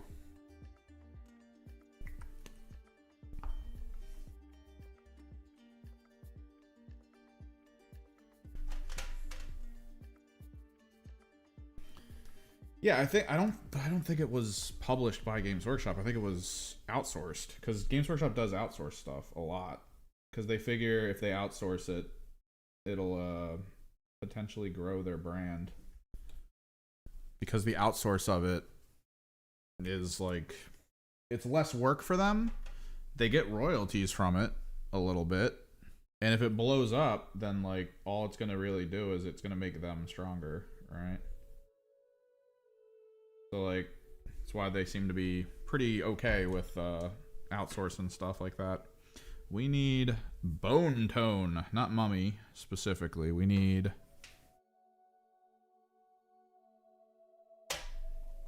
There it is. Yeah, I've heard things about it. I just haven't played it. And like locally speaking, I haven't really played it. Or I haven't heard people talk about playing it, rather. Because locally, at least, I think most people just talk about like D&D. Like our local game store does D&D. Like they have a league that they run for like new games and continued tables and stuff like that. They've got that going. Apparently the local library. Oh, come on. The local library does like D&D like every Sunday or something, which kind of hilarious if you think about it. The history D&D has with people being like, it's the devil. Library does D&D every Sunday.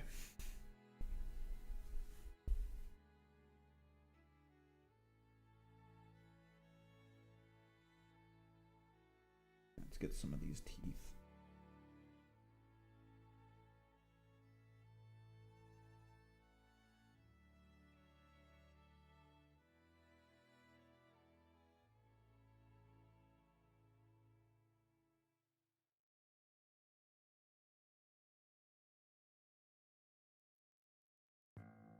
I think these are eyeballs. We'll watch your eyeballs. If that's the case...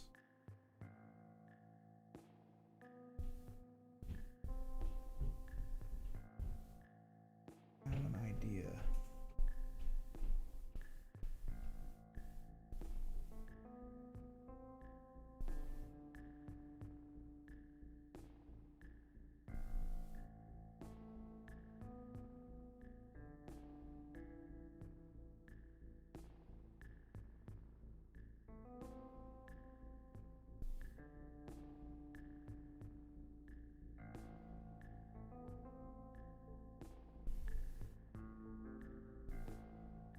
Well, okay. I mean, I think it was just the wrong place at the wrong time for that type of thing. At the end of the day, the church is like a money-making organization. And they need to make sure people are spending their time going there and paying attention to that than doing anything else. So, like, there's a level of it where, like, they notice the next generation might not go to church. And instead might just, like, hang out with each other on weekends. And, you know, that's that. So, like, why not try to make it so that that doesn't happen? So you can keep making money.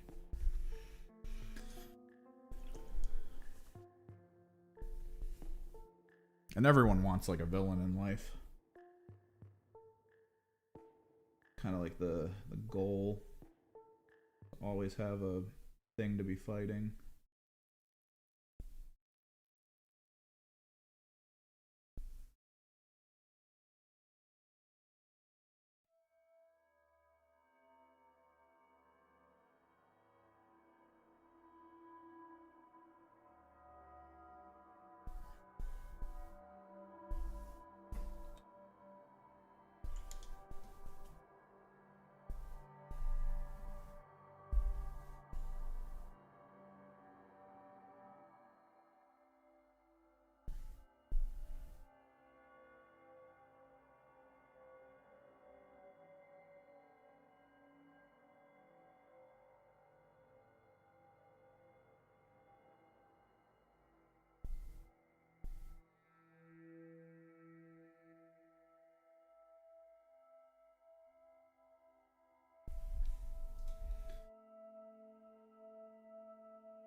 I feel like I can base this guy.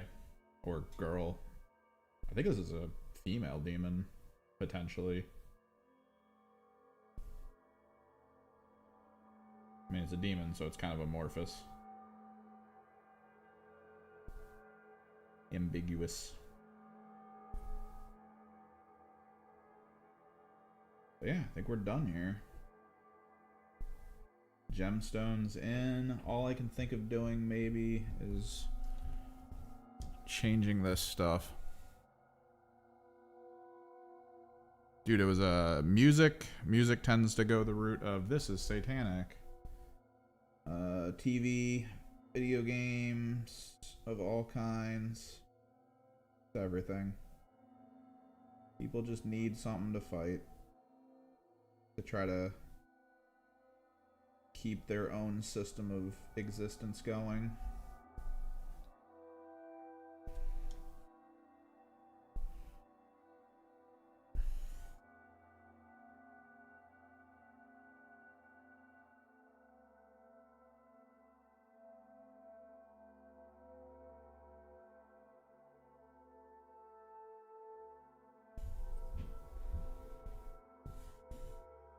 Yep, I think we're going to do the black ring around the base and call it. For that character, at least. I want to try to get through all of these, is the big thing right now. Where is my black paint?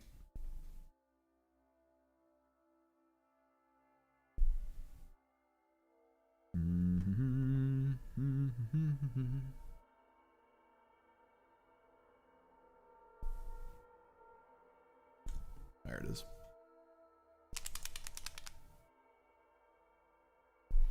I remember when Pokemon got kicked out of school as like a thing. We used to have a pretty healthy card gaming community at my middle school when I was a kid. It was awesome. But the problem was we had like a lot of students who were like placing bets in the form of their cards. Like no one wanted to play. There was like this group of people who didn't want to play against anyone unless there was something on the line, right?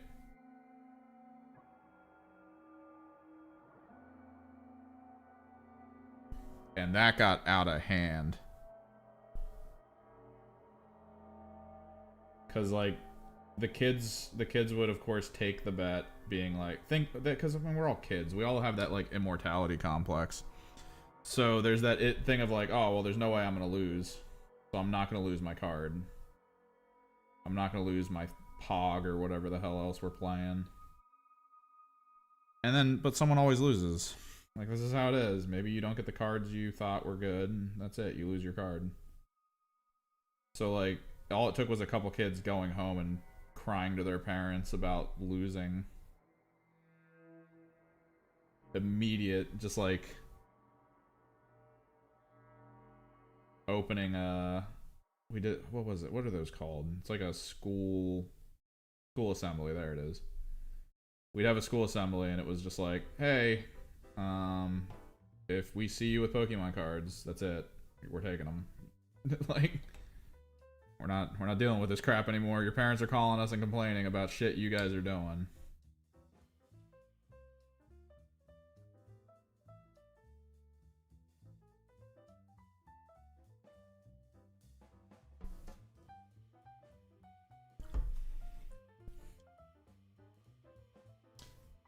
Behold.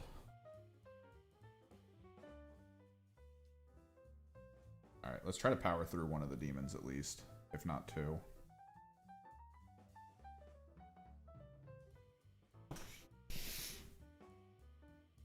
I want to do this koi fish. I think the koi fish will be easy. He said out loud, knowing full well that it might not be easy.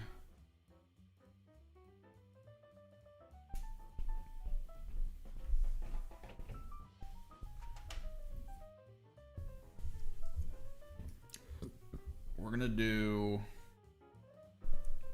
a Emperor's Children pink to Lothran blue combo. No, not Emperor's Children pink. Emperor's Children pink's gonna be a highlight. We're gonna do Warp Block purple. The koi fish guy? Yeah, he looks really cool. Or the one that I finished. The one that I finished is okay. I never like how spindly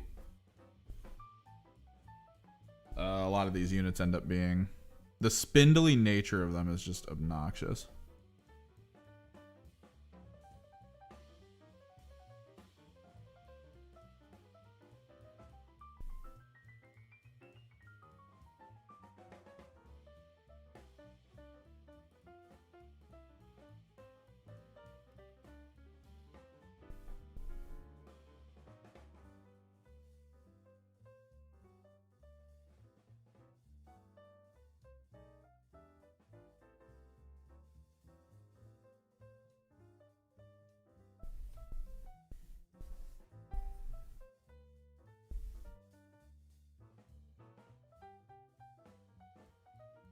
Well, yeah, I mean that's the nature of these models. The friggin' push fit one-off models always have way more work put into them than any of like the other models you could possibly get in the game.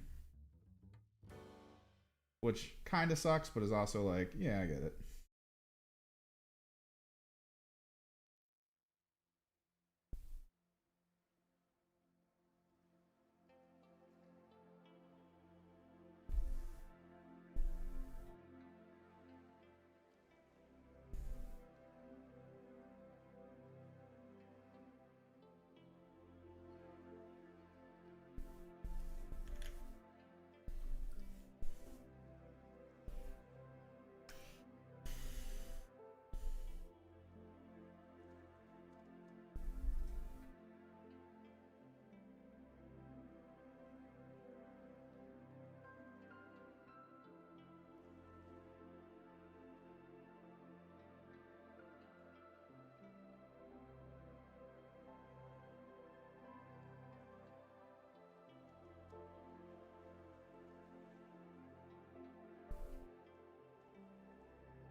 A simple blend.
I mean, they could eventually.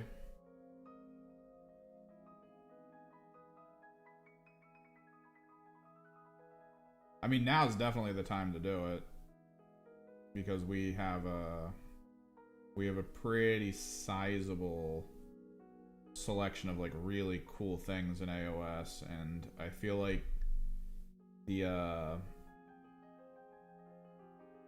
the visual aesthetic engine for it would be incredible.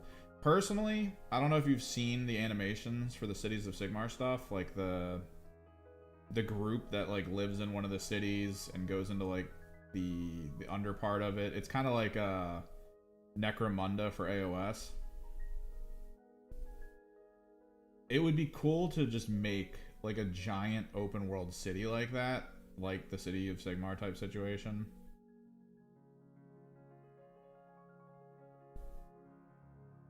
And then let you like make your characters as adventurers who like travel through the city and try to keep it safe. you know, seek out the heretic stuff, go through like cool storylines, and do that all from like a first person perspective. Because Vermintide exists, right? So Vermintide's kind of like that, but it's more horde like. It's more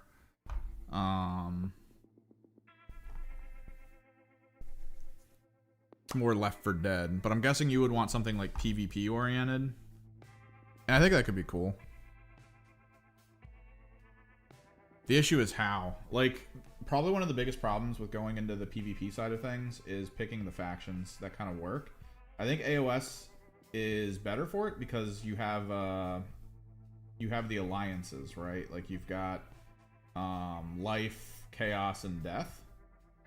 So it's maybe a little bit easier to play the game that way, because there was an issue with 40k. There was one game that came out that was kind of cool that a buddy of mine and I played. That was a third-person action PvP large-scale battle. And you would kind of get plopped down on the map. You could pick vehicles and stuff. You had a character that you kind of leveled up and ran with that had access to things that you could create like cool loadouts for. Like from the Chaos side, I had a really cool Raptor champion that I liked. I also had a really good medium gunner that used a meltagun that I really liked. I had a really good heavy gunner that used, I think, an autocannon. It was a really cool game. It was fun. But, like, the problem was you had Chaos, Space Marines, Orcs, and Eldar. And you had to roll a different character for every faction if you wanted to play them, which meant it was near impossible. It might have been Crusaders. It was near impossible to get games in on, like, any faction because, like, I think everyone played Chaos and Space Marine. Barely anyone played Eldar, and I think the online community eventually talked each other into doing an Orc day, where a major cross section of them would all play Orc on like Wednesday or something. But like no one ever played Eldar, which was weird. Like early on, I actually managed to get a game as an Eldar player in. And the Eldar team was cool to play. They had a lot of really cool mobility functions and like a lot of good dodging functions that made them very hard to kill.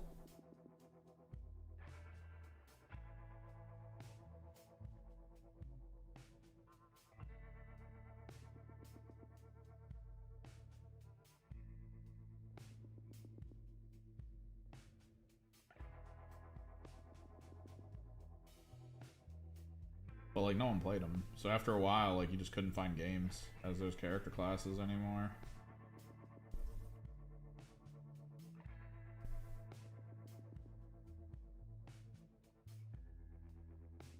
And then eventually pretty much the game fell off a cliff because like it was hard to balance.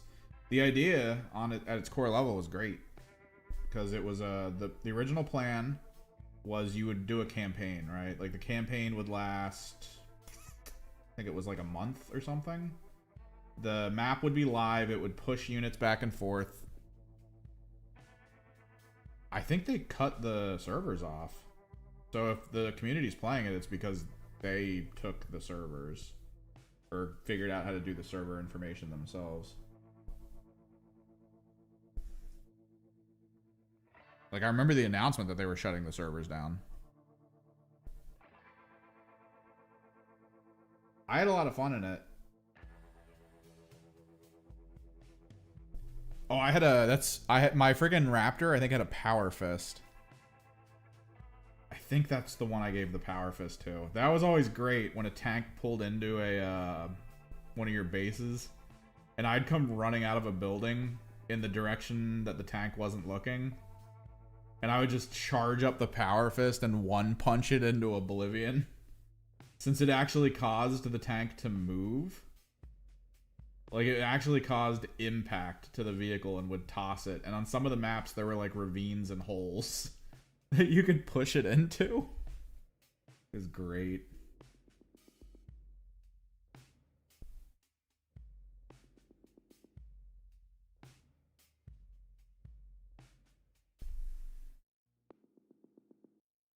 But yeah, they announced they were no longer supporting it, and I thought they turned the servers off. So I guess maybe some people got the server info and just stood up servers for themselves. It was fun though. I'm trying to remember what me and my friend, I thought we used to do something with like weapons platforms. I can't remember. It was a cool game. I do miss it. Alright, we're gonna do some of the liquidy green in some of these spots, I think. Let me get the eyeball set and ready to become orange.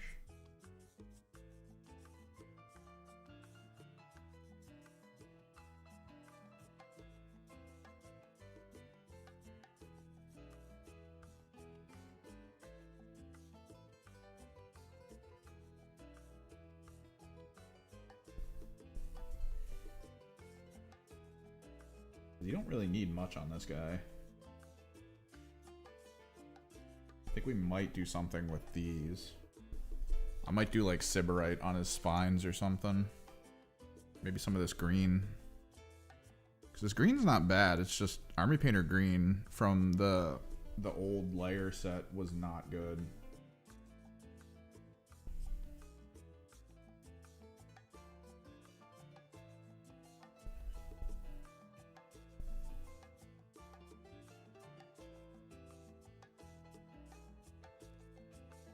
$2 days to finish at least one team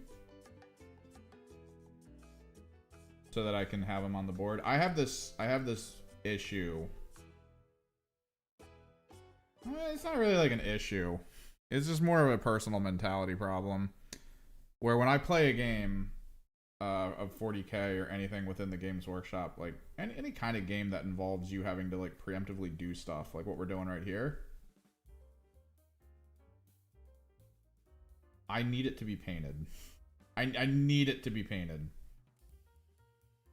Like, I just finished putting together my blue horrors, right? And I've been wanting to use them to try them out, but like I didn't have them painted. So I had a game of 40k coming, and I was like, I really want to use these blue horrors, but they're not done. So I guess I'll just play Gene Stealer Cult instead. Like, it's just these like weird offbeat, like, I need it to be painted, man. It's not an event. It's just me playing like at a store. I need them to be painted. I don't want to show up and be like, here's my mediocre attempt at something.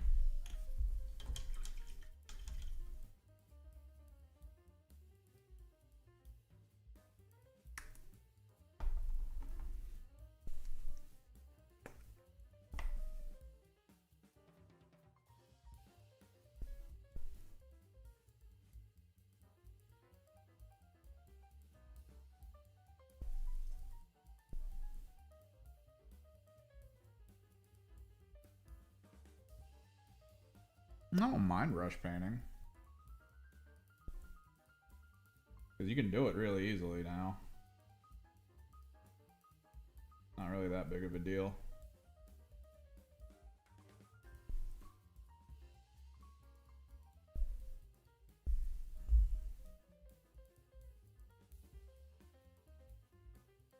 I do want to paint.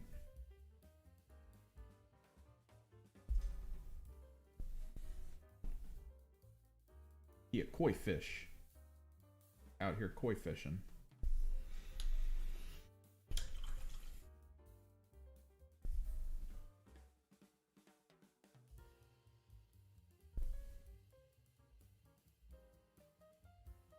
Water on. Get the ink down.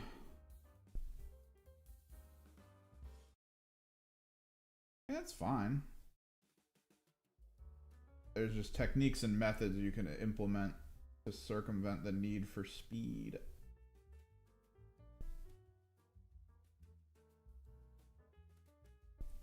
Is always good. But I mean, it's part of the whole thing also involves people who like the approach of spending the time on the paint. That's why Golden Demon exists, which is great.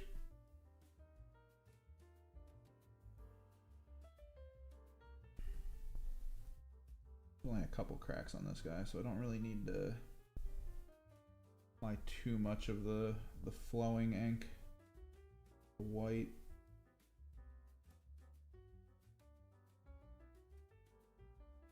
That's probably enough.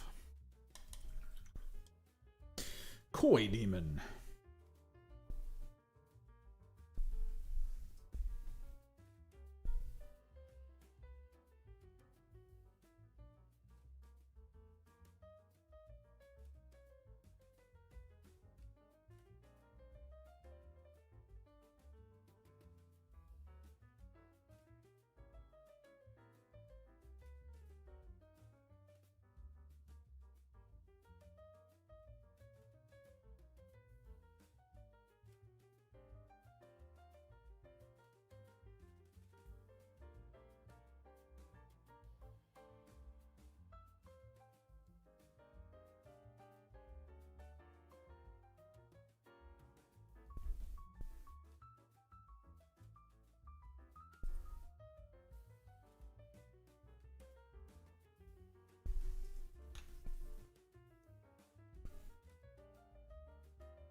I mean, koi fish are kind of predatorial.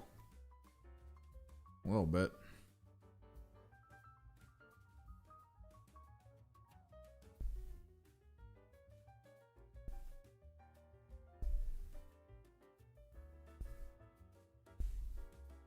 Dioramas can be really cool.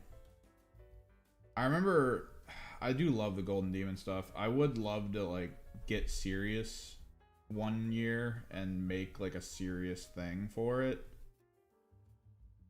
because like some of the stuff, man, some of the stuff I've seen, that freaking the one guy that won, where it was one of those giant models fighting a sea serpent, and the base of the diorama was a resin pour that looked like water that was going everywhere because of the fight.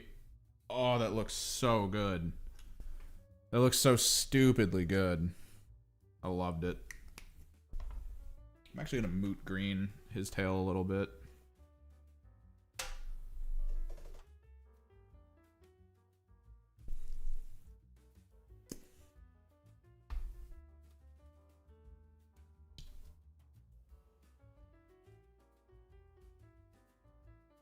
Nova open? Nice.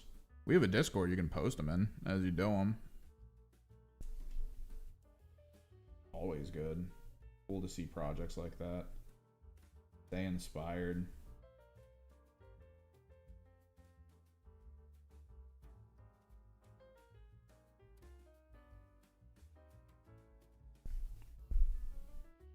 Moot green.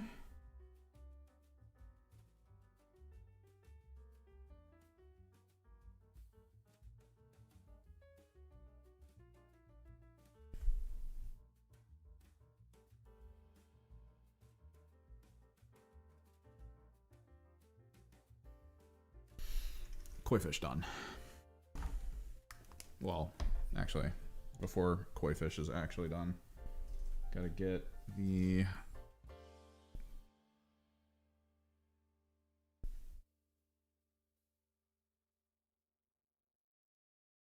let the green run onto the base for the cracks and crevices.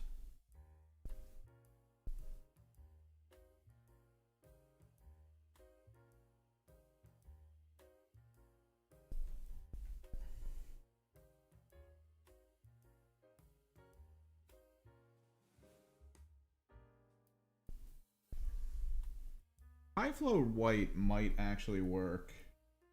Nah, no, I wouldn't want to use it.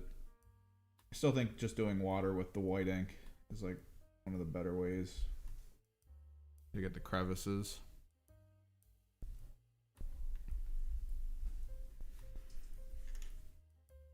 Oh, dude, if I can finish this whole squad like super quick, because most of it's just demons at this point, and the demons are all like very simplistic in nature. Most of them are just going to be blends like this guy.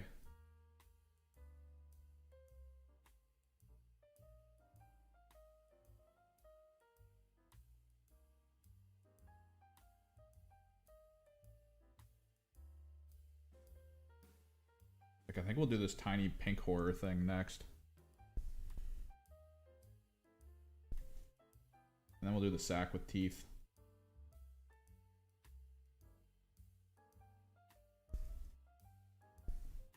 If I can get all of Ephelim's team done today, that means we could do the Stormcast tomorrow.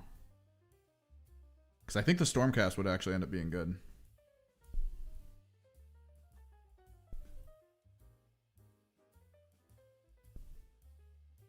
Because Stormcast are just gold, blue. That's about it. Like, we've got the blue too. We're going to go deep blue on their fabrics.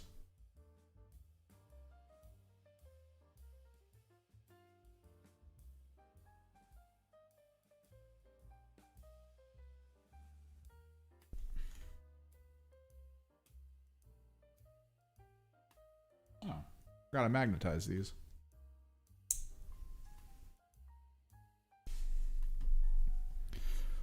Focus. Focus. There we go.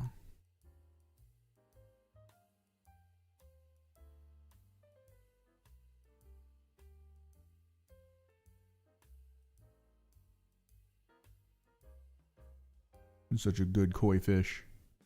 Such a good koi fish.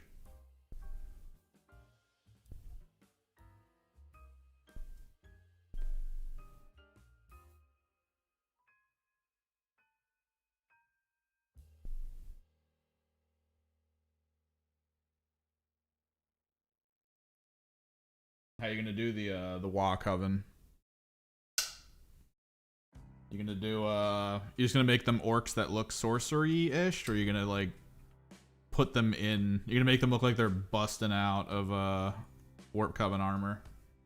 Like they're kind of wearing it and they're just like busting out at the seams.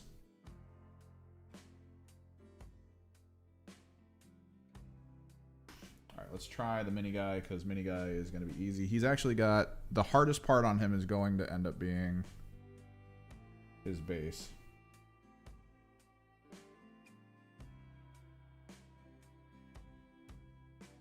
Tzeentch demons are great. Tzeentch demons are awesome for just doing things.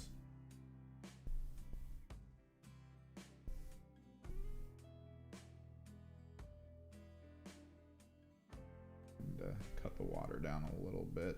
I just want the surface to be slick, not inundated. Like, dude, painting greater demons of Tzeentch, so fun. One of my favorite experiences for models.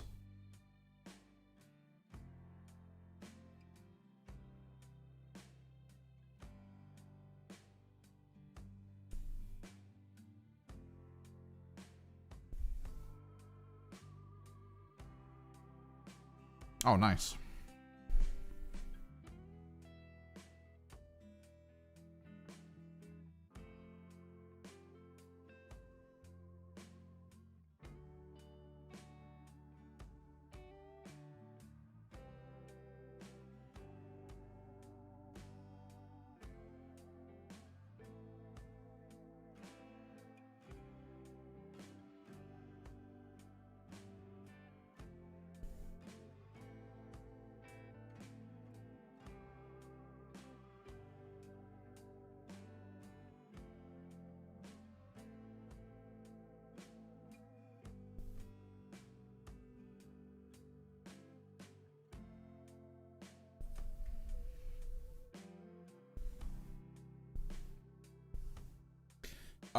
Disciples of Tzeentch, if you're playing, difficult. It's actually really difficult, although I am starting to see that if you are going to play Disciples of Tzeentch, you do really, really want demons to summon. Because a lot of the squad's purpose is to like stall opponents so that the best part of the Disciples of Tzeentch can just happen, right? And the best part about them is they're ranged, which is miserable to try to achieve in AOS.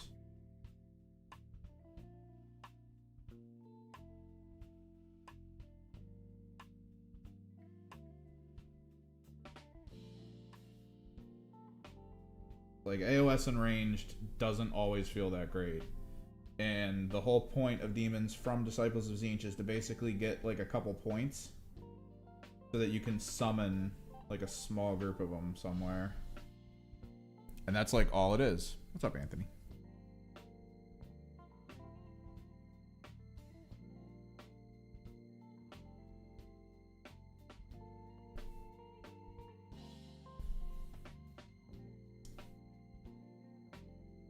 That's the whole point, yeah. Like, you have to just summon demons, like, at all times. Because I think it's, like, 3 points or something. It's, like, a low amount of points to summon, like, blue horrors, I want to say. And that's kind of, like, what you want to do. You want to put up that wall of blue horrors to hold enemies back. Because you can shoot into melee. So since, like, the goal of your team is to just, like, make that a thing. A frustrating paint? I mean, trying a new thing out is always frustrating. I mean, that's just how it is. Because, like, maybe what you do ends up not working. And that's a little frustrating. But it never stays frustrating for long. Because you can always fix stuff. As long as you don't really screw up.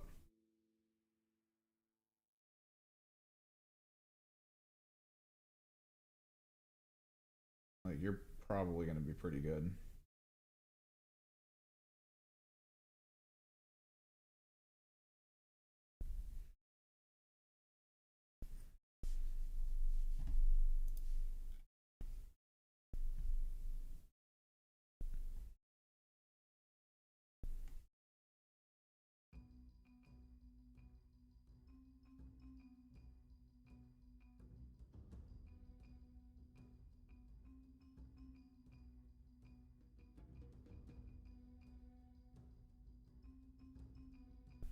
But getting over those initial humps is always important. Like, I've never done the wet surface white paint thing that people do for ruins and things.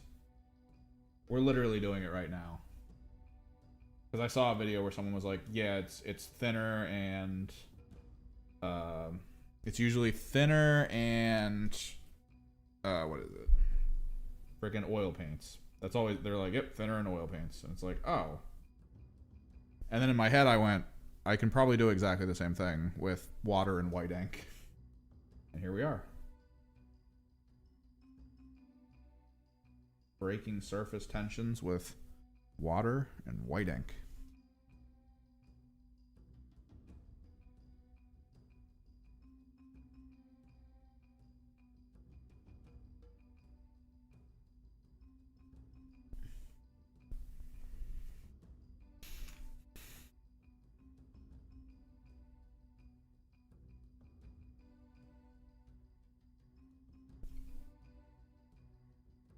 Alright, so this guy is kind of like a mini pink horror. I think we will focus on that with him.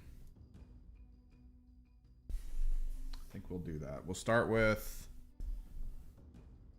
Warlock Purple, which is actually just kind of dark pink. Take a quick look at him. He is another eyeball. We will set up for that kind of thing. Let me clear some of the excess paint on this.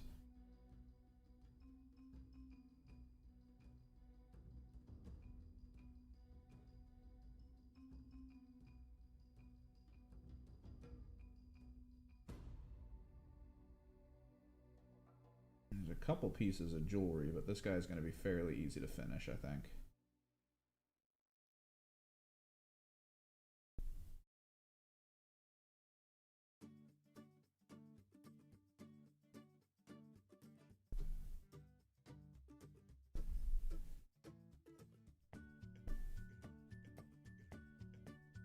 This is what I get for choosing ambient music. I keep getting hit with, like, children's stuff. Yeah. It's called locally sourced, so I'm guessing that's for commercials.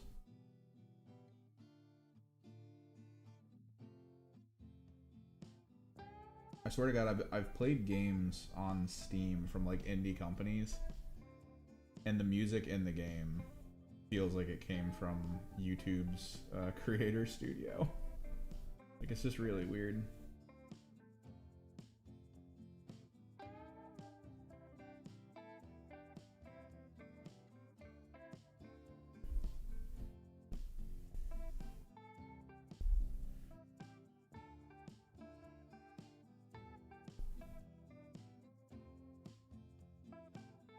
We'll do this, and then we'll do a little bit of a highlight with Emperors, probably. Maybe we try Lothran, because I haven't, or not Lothran, frickin' Fulgrim. Because I haven't used Fulgrim on any of these guys, so it would make him stand out a little bit to have the Fulgrim pink.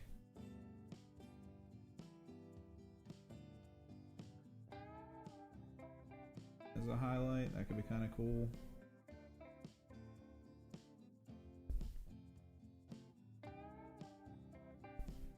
Did it work out, Rax? You figure out that it was like a cable or something, or you still have to like figure it out? Because man, I get it. Whenever you have like that weird electronics issue and you're like, oh, what is this? Like, it's that level of obnoxiousness. Because I think OJ had that problem for a little bit. Like, every now and then his microphone would make like a buzzing noise. I told him it was his phone. Because every time it happens on the Spawncast, where I hear like the sound like that, like static, the exact moment I hear it, he looks down. Every single time, and I'm like, yep, it's his phone. It's just his phone. And I think he asked me to help him buy like a whole new microphone setup to try to get around it.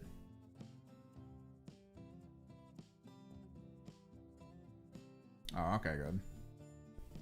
But like, I think he stopped using the stuff I told him that he purchased, which I don't know. I wish I was closer to some of these people so I could be like, yeah, sure, buy this stuff, and then I'll come over. We'll hook it up. Test some stuff, verify that it works.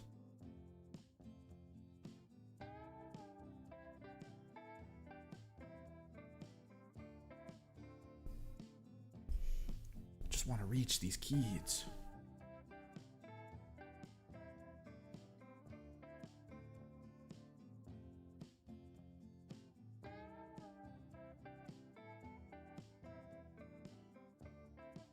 He's got some golden bracelets. Fine.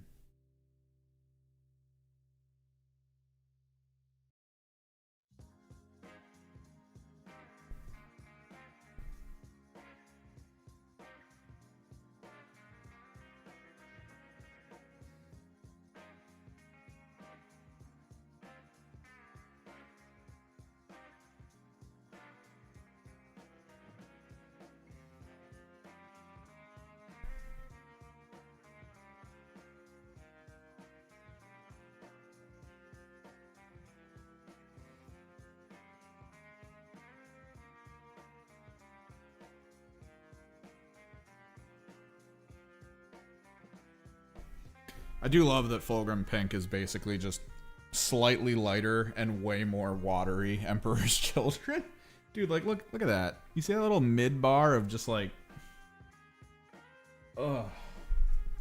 Every single time I gotta hit it with the vortex mixer. That medium is just constantly coming to the surface. It's things like that that makes me really excited about the Army Painter Fanatic line. I'm hoping it's a good line. I really am. It's like, that is so watery.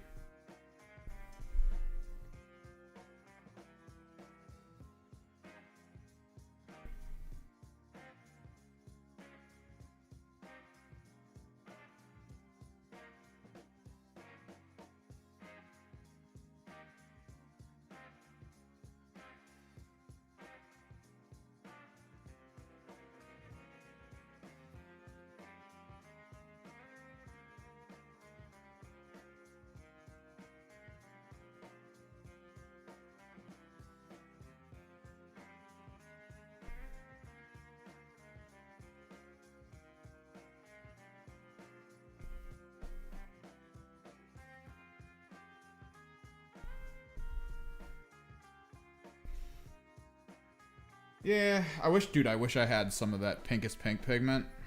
I think my buddy's getting it. Either that or he's using the fluorescent pink. I do have a fluorescent pink from Golden High Flow.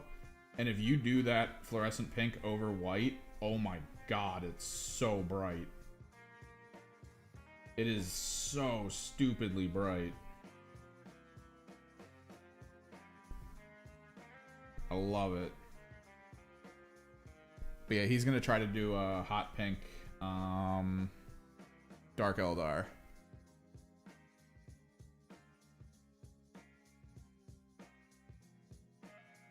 Which will probably be super easy for him.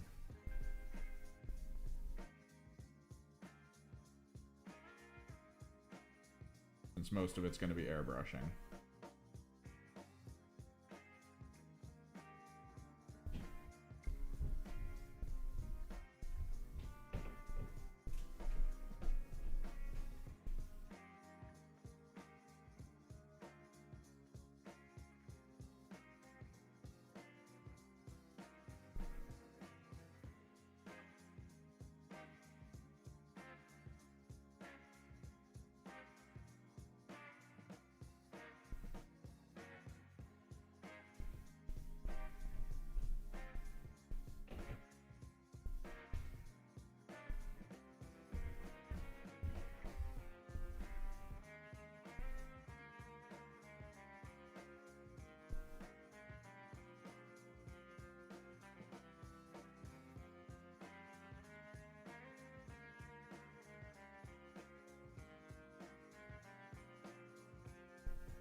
Simple. Let's get the eyeball and the fire going.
We'll do the gold bracelets.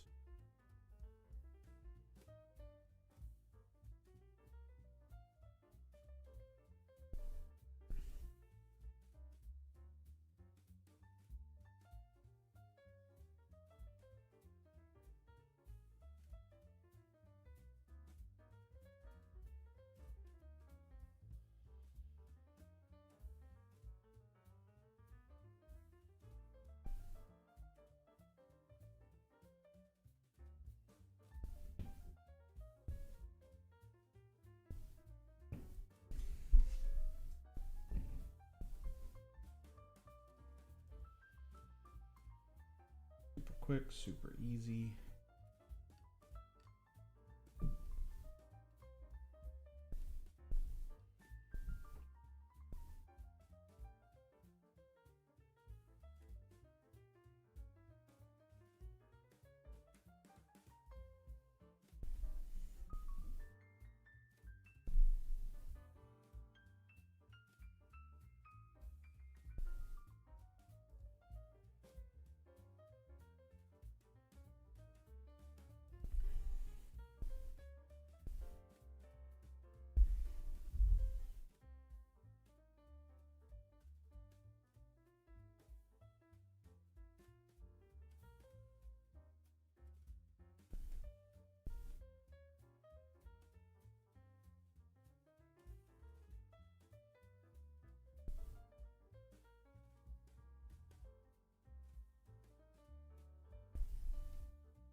Okay, the feeling of possibly being done with Ephelum today feels pretty good.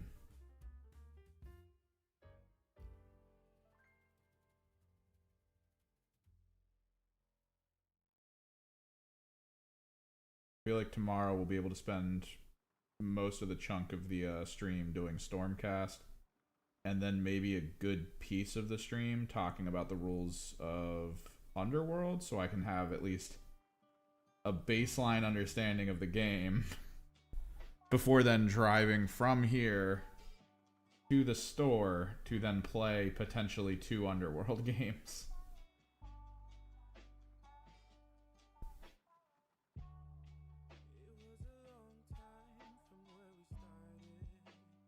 I think the issue is, like, I feel like every time I refocus on a new rule set and then go for it, I always forget the older rule sets, or at least details of them.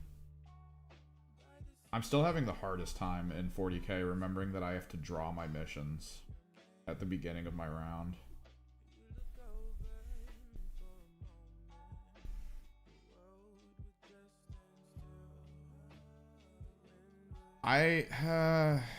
It's problematic. So in video games, people like consistency. So no matter what happens, they like the concept of whatever you're playing is kind of close to stuff, or at least reasonably understandable. Hell Let Loose is probably one of the closest examples to the ability to, like, make a game where there's variation between matches, because the maps in Hell Let Loose will basically shift you between playing different factions during the war. The US, France, England, I think they added France. I think they added England, actually. Germany, Russia, stuff like that. Like, you play the different factions in that game, and you get the different vehicles, you get the different weapons. It's just different, which that doesn't commonly happen, and people usually hate that in video games. They want to know the faction they picked, and they just want to play that faction, or they want to play that thing. Like, you don't want to hop into a game where you're like, I'm really good with the Sten, but then the game you get in doesn't involve the Sten for either team, and you're just like, well, damn. So, like, there's a level of it where you have to kind of sort what is actually going to happen. And I don't think you could easily go asymmetric. I think you have to go equivalence, which means I think the game would end up being Chaos versus Space Marines.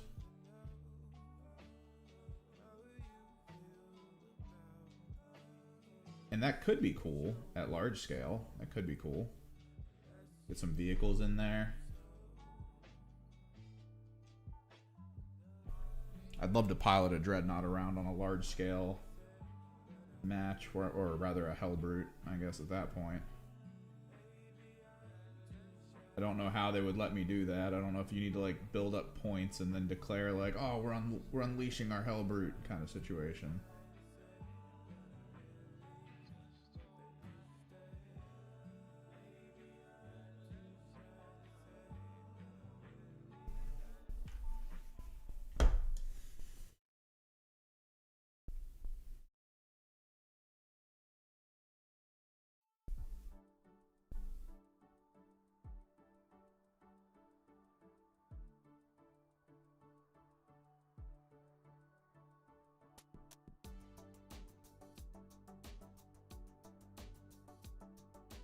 But, like, I don't think we would ever get a game that sustains itself, that's focused on, like, Orcs versus Imperial Guard, or Eldar versus something else. Like, I don't think that would happen.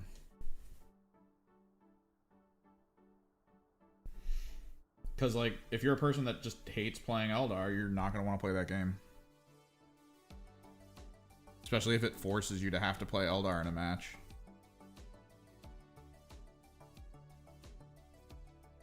Like, watching everyone get out of a lobby the moment the map starts that has Eldar in it is going to be a terrible feeling.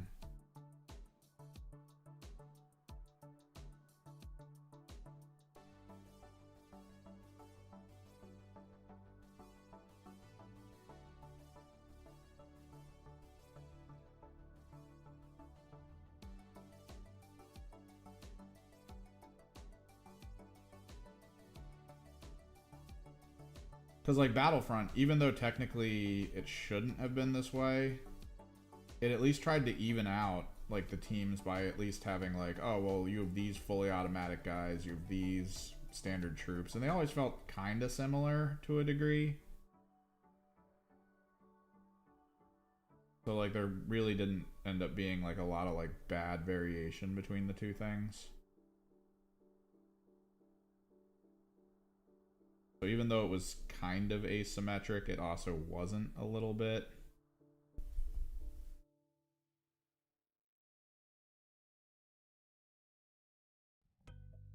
Oh yeah. It ruins kind of people's understanding of the universe, which also ruins people's interest in things that maybe they could be interested in if they were properly introduced to it. I actually think some games do really well with showing people stuff. Like, I don't know if you've played the recent Rogue Trader. Rogue Trader was actually really good, I think, at showing the Aldari. And they're actually really good at showing the Drakari.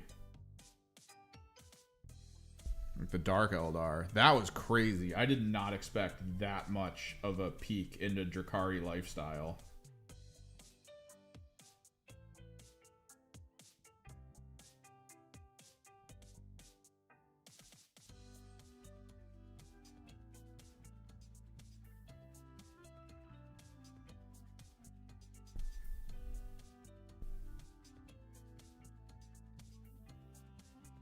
And it was crazy interacting with the Harlequins. So, like, there's cool stuff, but, like, I feel like most groups, they just focus on the standards because it's a standard. It's easy.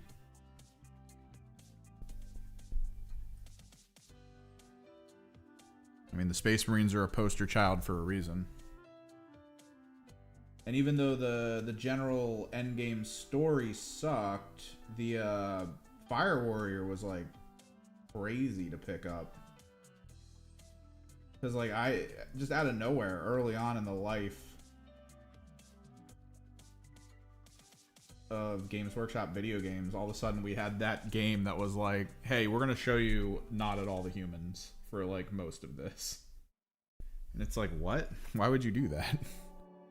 And then it worked. It was kind of cool. And then the ending sucked.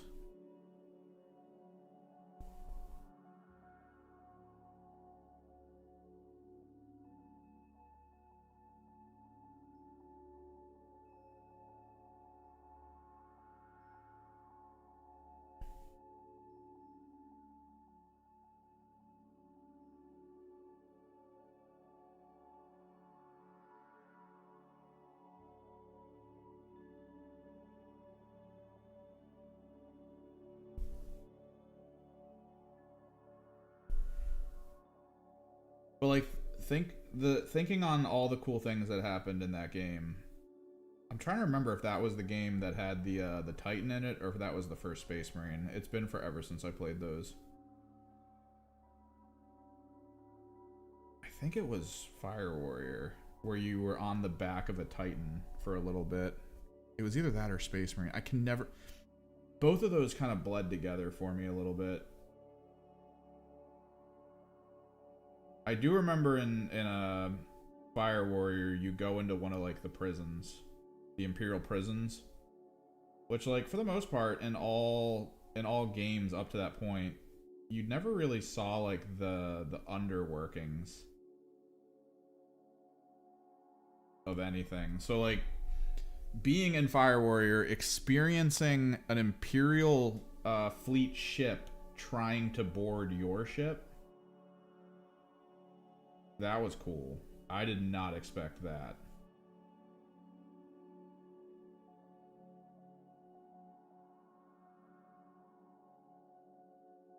Fighting a Valkyrie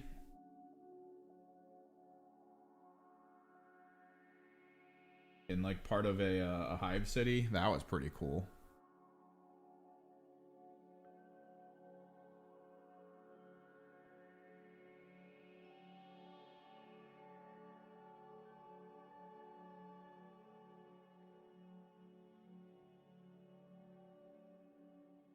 I think you fight a Chaos Dreadnought.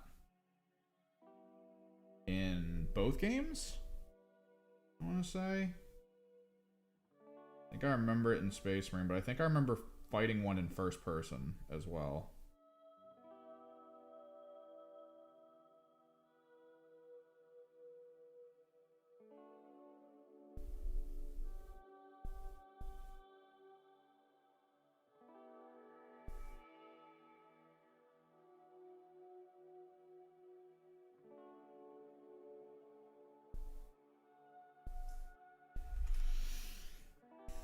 I do remember it being cool, though. And that's all that matters. I do love that one of the image leaks, or not necessarily leaks, but just released images for Space Marine showed a Thousand Sun. I wonder where that's going to be, though. They showed a Thousand Sun soldier and a Hellbrute.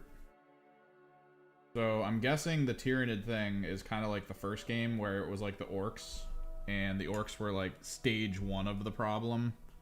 Stage 2 was the Chaos Space Marines.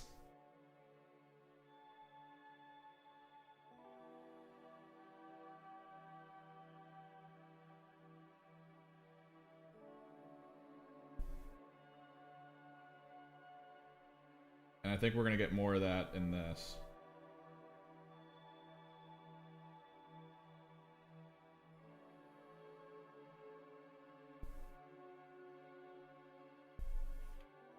And I do love me some Thousand Suns, so bring it on.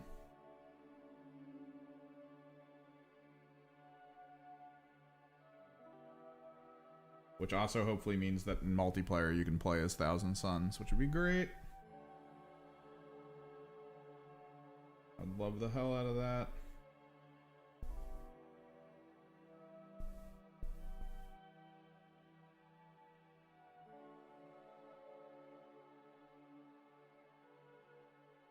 I believe in Space Marine, it was Chaos versus Space Marines, and you had like the Iron Warrior skin and stuff, I believe, which was really cool. I do not. I think Thousand Suns might be one of the last codexes to drop. That's as a player who loves them, who wants to see it, who really wants to try out new detachments and stuff. I honestly think we're not seeing our codex for a while.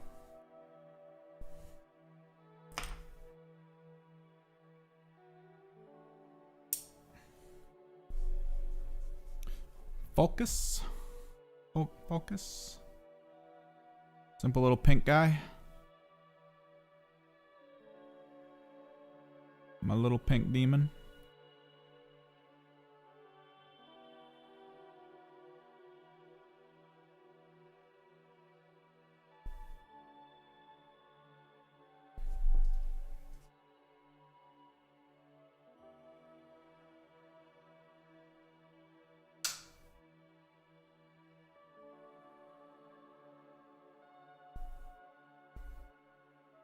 We're gonna try this guy next.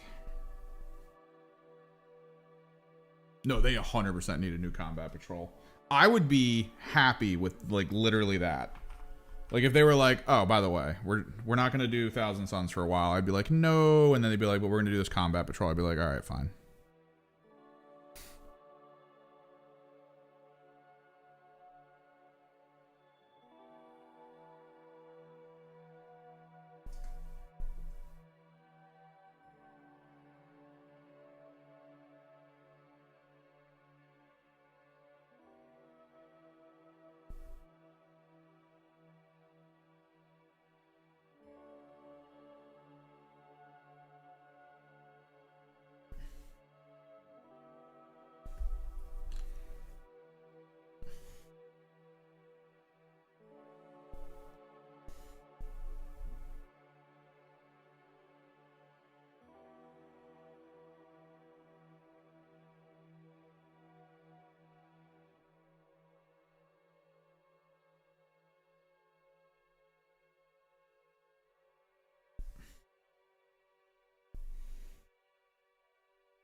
Because like that combat patrol, I don't know a single human being who would ever play it and think, I cannot wait to play the full team.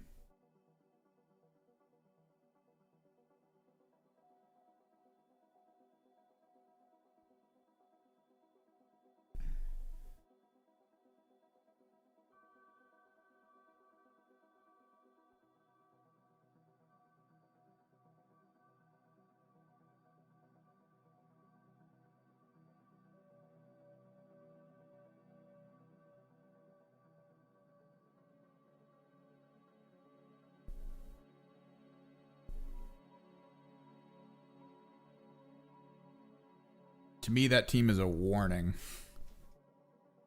The new AdMech Combat Patrol, technically no. But that's more of like an AdMech problem, I think. Comparative to the team that it used to be, it's not better. Because the old team had, even though the old team had fodder, which sucked. Like, it had a lot of fodder. It had the one thing that was extremely powerful in Combat Patrol, which they should have really moved away from, but since they gave the Necron their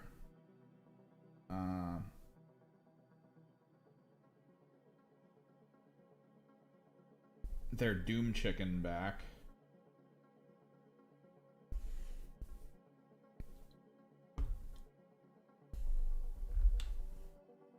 Okay, here's the thing. It could be Oops All Zangors. Honestly, Zangors, not as bad as people think. If they gave us Zangor Enlightened, like archers or something, and a shaman to go with them, actually not that bad. Or even just Melee Enlightened. Melee Enlightened aren't that bad. The Lance function they have makes them extremely deadly in Melee. But, like, you gotta go through with it. And then you gotta give us frickin' command ploys that don't suck for Zangors. Like, that's the big thing. If the command ploys don't suck for the Zangors, we're fine. But the command ploy we have for the Zangors right now sucks so much. It's literally move them D6 inches, which, by the way, that level of a gamble in a game like 40k, god awful. To have like almost all of your possible strategy down to whether or not you can roll a decent dice roll, not great. Not only that, but in looking into it, me and other players at the store realized that the move that you take, the D6 move, from being targeted by shooting, doesn't make you not a target anymore. You're still a target. Even if you're behind a wall, you're still a target. You just have benefit of cover now. That's all. Which, benefit of cover against like 90% of things in the game doesn't really help you all that much with your horrible 6+ save.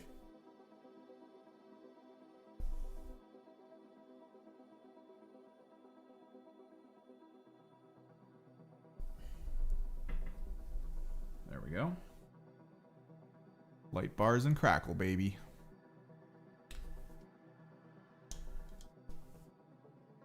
All right, what do we want the sack with teeth to look like?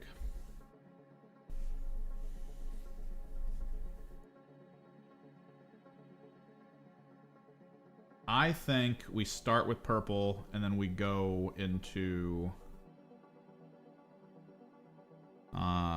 that sort of weird off purple pink, maybe.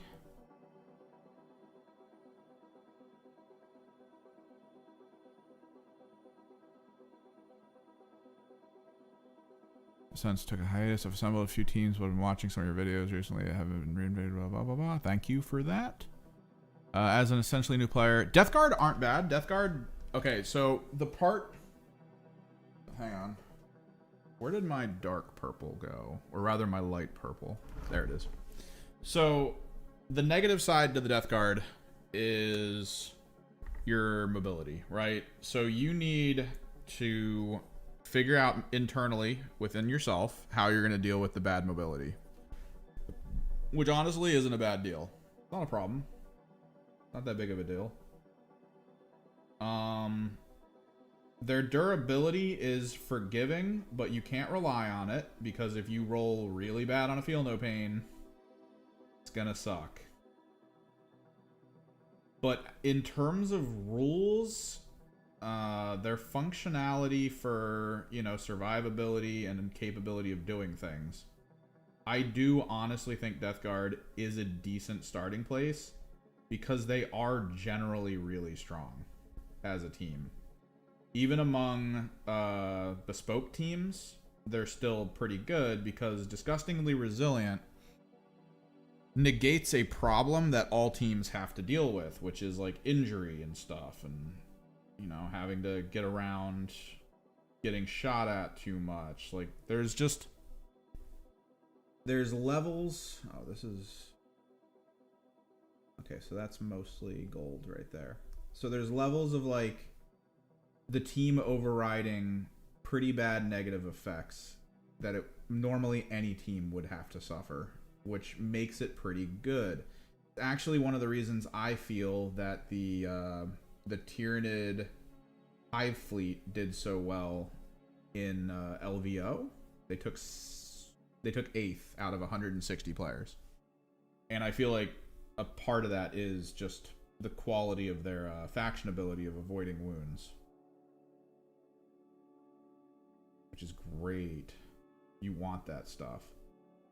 So the mobility is going to feel bad on Death Guard at first, but I think it will also teach you methods of getting around negative effects of like just general stuff going on.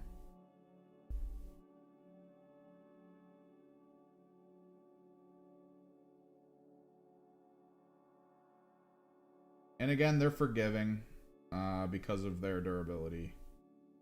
And having access to Poxwalkers does teach you a little bit of how to use fodder units properly if you start getting into it. Like I talk about in the video, you can use Poxwalkers to easily score secondaries or potentially tie up front lines while keeping your elite units in positions where like the enemy just can't get to them and deal with them. They have to try to deal with the Poxwalkers instead, and that's going to leave them open for getting killed in the ways they don't want to. Warp Coven, a lot harder. I love Warp Coven. Warp Coven feels very strong when you play it, but the problem is you make a mistake with Warp Coven, it's over. And the strongest element of Warp Coven is noticing when your opponent makes a mistake and capitalizing. That's all it is. Like if your opponent plays tight, the game score at the end is probably going to be very close. Like super close. But like the trick is Death Guard, the only like multi-facet ability that the Death Guard come with is specifically the Plague Bell, I believe. Plague Bell's probably the big one.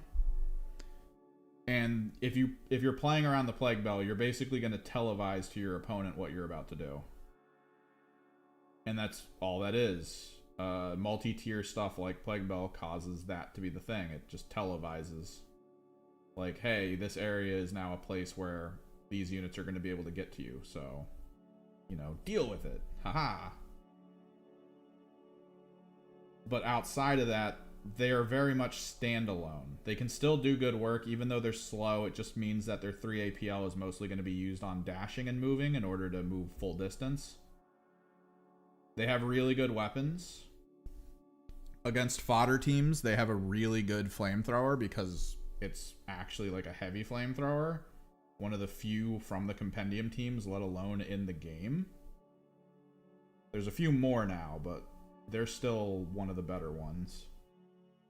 So when you fight things like Guardsmen or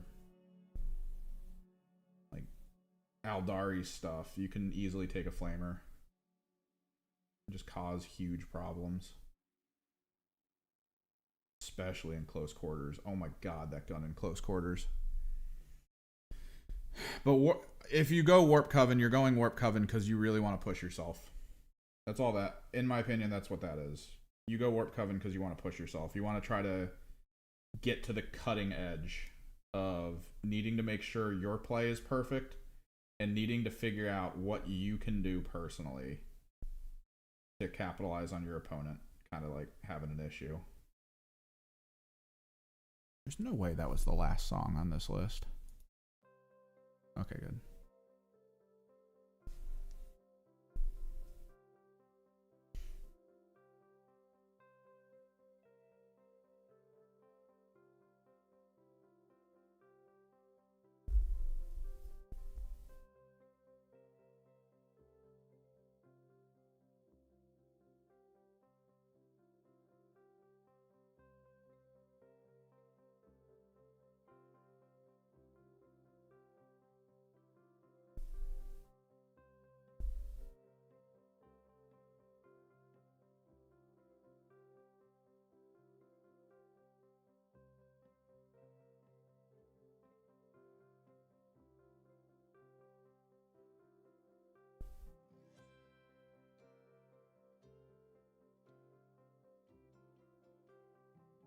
Now, I'm saying that as a person who personally really loves Warp Coven. They're probably one of my favorites next to Wormblade.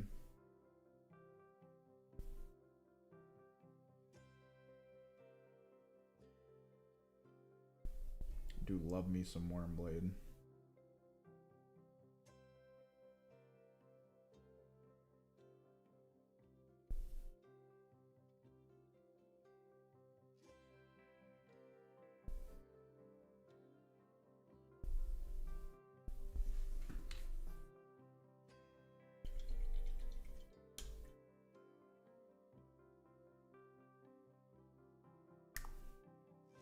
Get some of this fire set.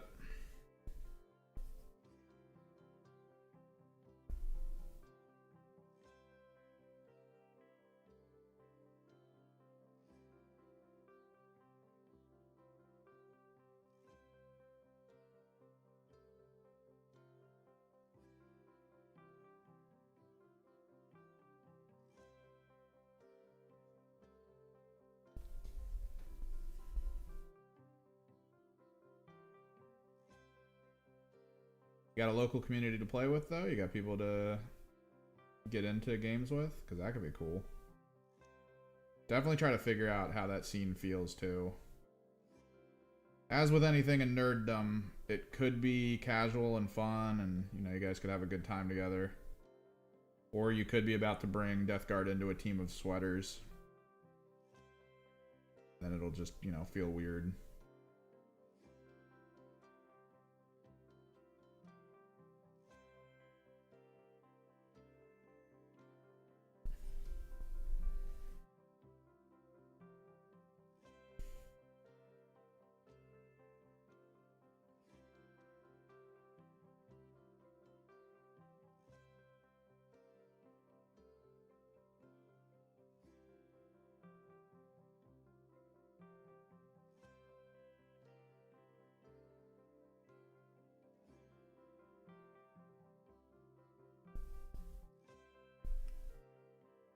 Sweaters are people who explicitly exist with competitive nature in mind, and that's like it. Like, endgame for them is just winning.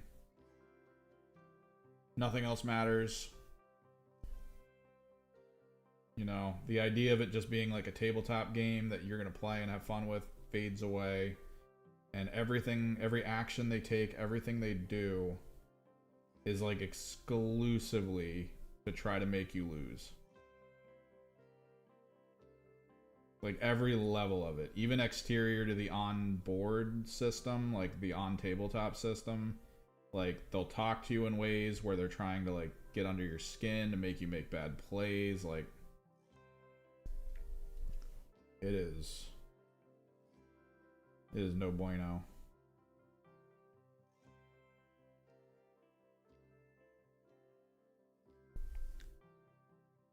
If you don't know the rules for their team, they're like, that's not my problem. You'll figure it out as I use them on you. Like that kind of stuff. Where the sportsmanship is gone. Because one of the big pervasive things right now in tournament scenes that I've been seeing from watching games is like, there's this big push to try to move to like the sportsman situation. Which I agree with. And I try to mentally keep myself in that area of sportsmanship where if somebody is about to do something in an area, I usually tell them at least a few times before they do it. Like, if I notice they're like, I'm going to move this unit, and I know there's something nearby that if they move, they're going to have problems, I try to at least let them know in advance, like, hey, if you move that unit, this guy over here is going to trigger this ability. It's going to cause this many wounds, blah, blah, blah.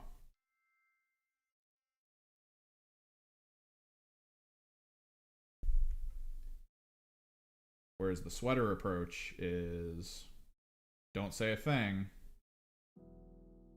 Or maybe, like, suggest something. Like, that's, like, the further part of it is being like, hey, you should move that unit.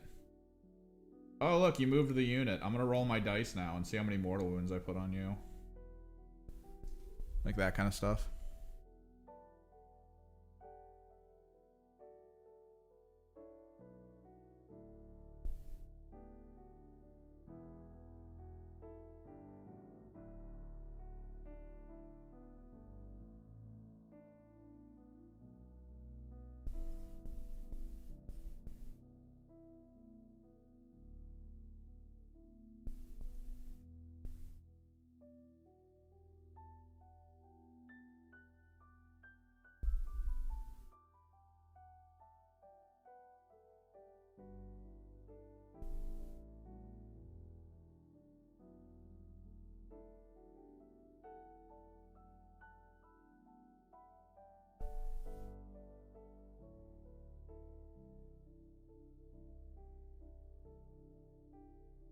of the live streams of the big events I've been watching recently, more people have been like focused on letting people know in advance. Be like, all right, I'm bringing this guy down. He has these abilities, just to be clear if anything within 9 inches of him moves, there's going to be problems, or if you can try to shoot into this area, but it's going to be an issue, that kind of stuff.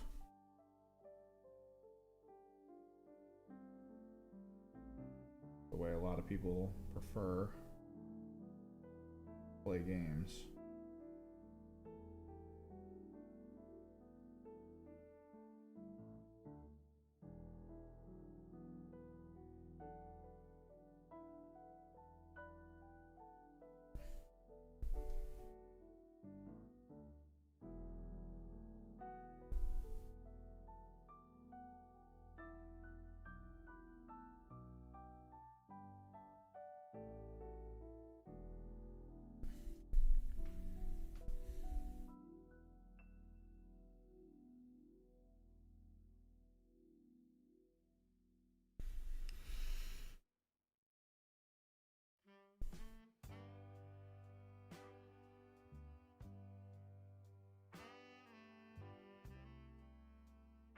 Yeah, as long as you have a good local community, you can play whatever you want probably and learn.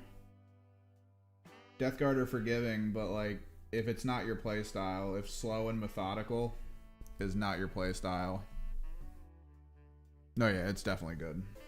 Good seeing it. Because if you see it enough in places like that, there's going to be more people who might be like, you know what? I'm not worried about having a horrible time after paying like $100 for the ticket to go into an event and then pay for all the transportation, and you know, I think I'll pull the trigger on it. And then you just get more people in the community playing, see more armies, see more fun stuff, things you don't expect.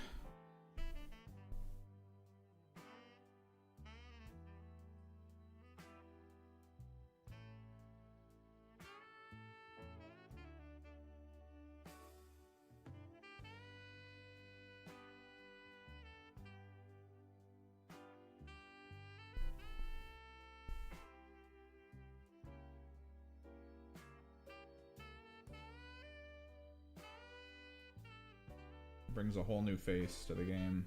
It's great.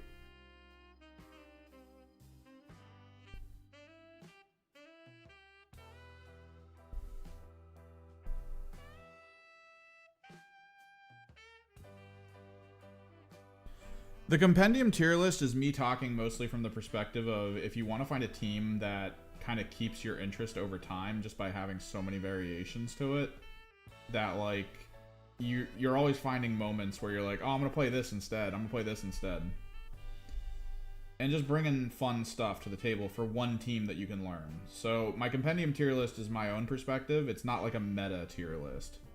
That's not at all what I aimed for with it. I wasn't like, oh, if you want to win all the time,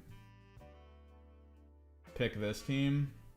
It might help you pick something to play from the compendium in particular. I do eventually want to do a Season 1 tier list, a Season 2 tier list, and all that. Just to, like, give the rest of it a fair shake, to kind of talk to people about things. Because some teams were really cool. Some teams were kind of boring.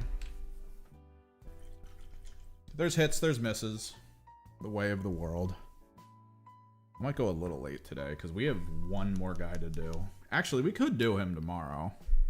If we have 3 Stormcasts to do, I don't see why we would really need to rush and try to clear this last demon after this guy.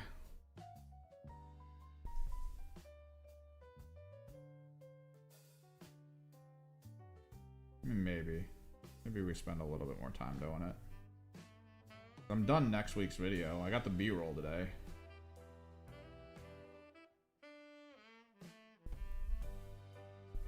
And it's not a stupid question. It's just what it is. It's kind of the issue with strategy games. I have this long video of like me talking about which team you like. Everyone, a lot of people at least, are familiar with Bricky's overview of the universe as like a what team might you enjoy playing kind of situation.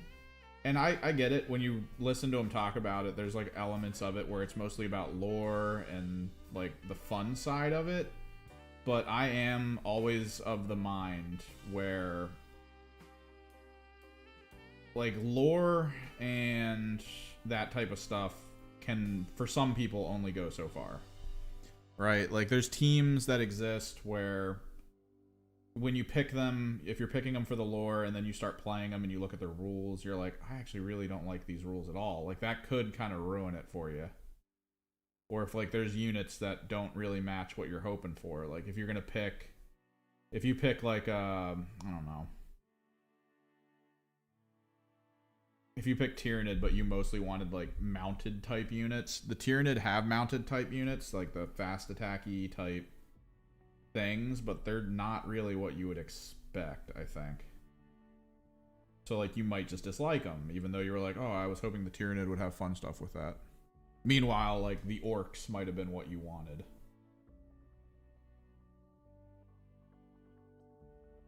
But you were like, I don't like the goofiness of the lore or something, and it's like,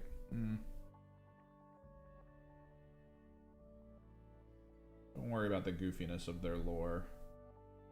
Worry about the guys running around on half shark squig monsters.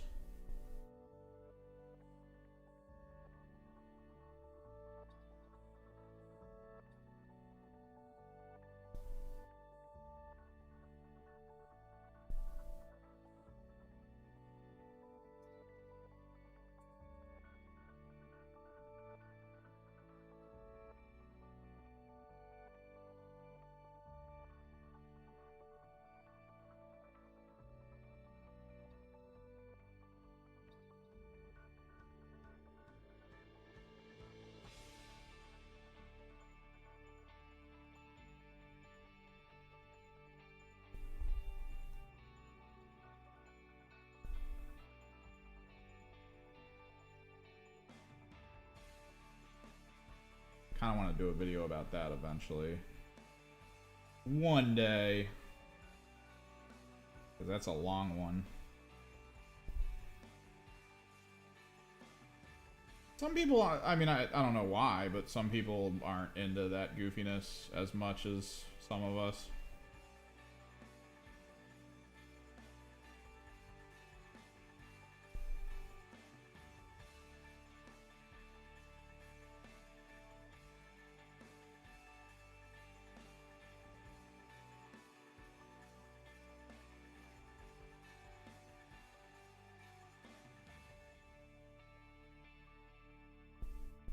I actually really hate this fireball right now. Oh my god. My eyes are going cross-eyed trying to get all the detail of it.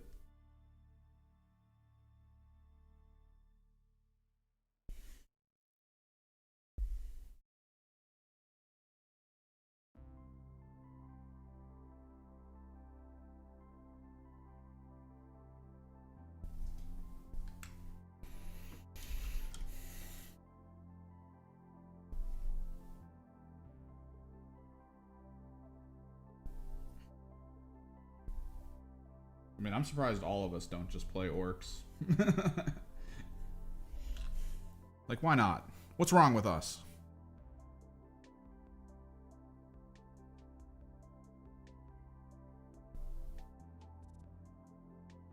Did I put the bone color back?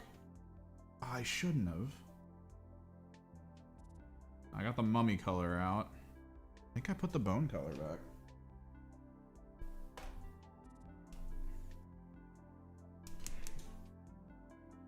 Screw it. Let's all drop what we're doing and start an orc army.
Honestly, Games Workshop should just sell head sprues of orcs. So whatever faction you pick, you can just put the orc head sprues on it and be like, I'm actually playing orc. Don't mind the fact that those orc heads have gaunt bodies.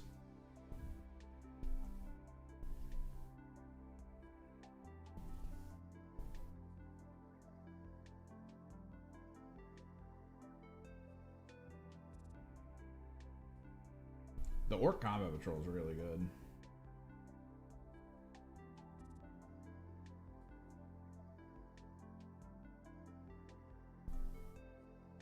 Alright, Teethy McTeetherson. All set for that. Let's do the highlights.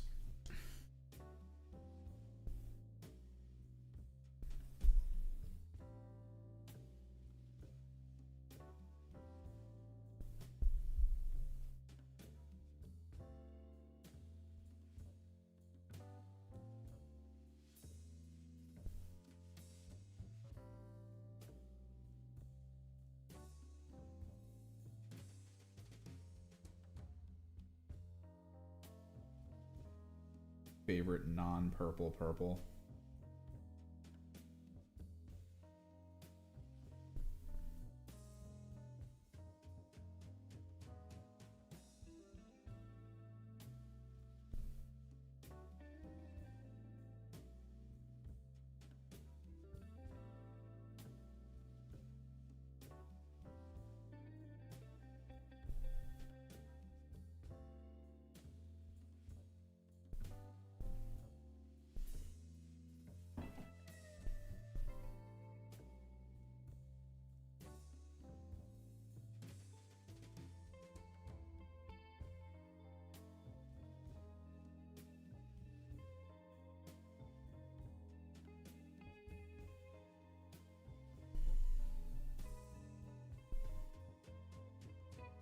Maybe they'd have special heads for like the small stuff like rippers and scarabs and whatnot. It'd just be like tiny little orc heads or grot heads or something.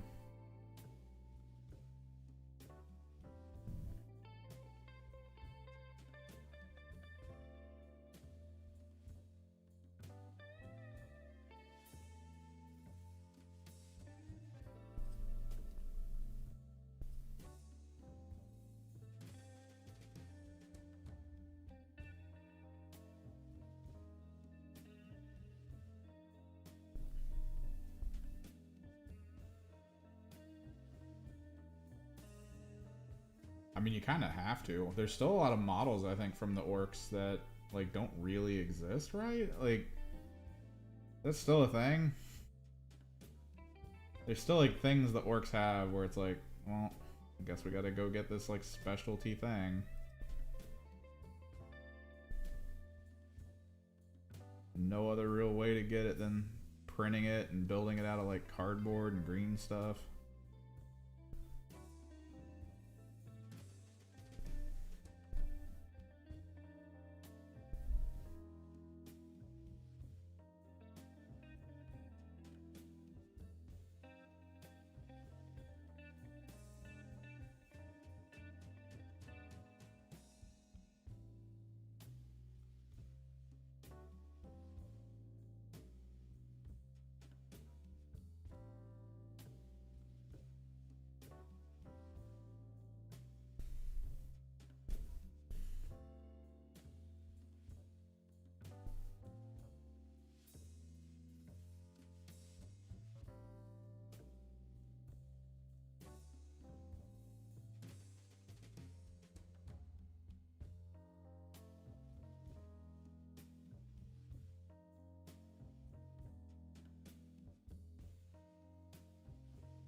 That would be good.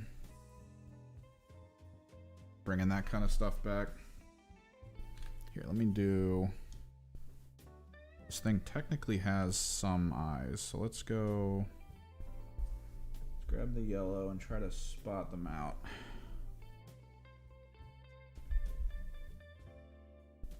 I don't know if I'm going to be able to.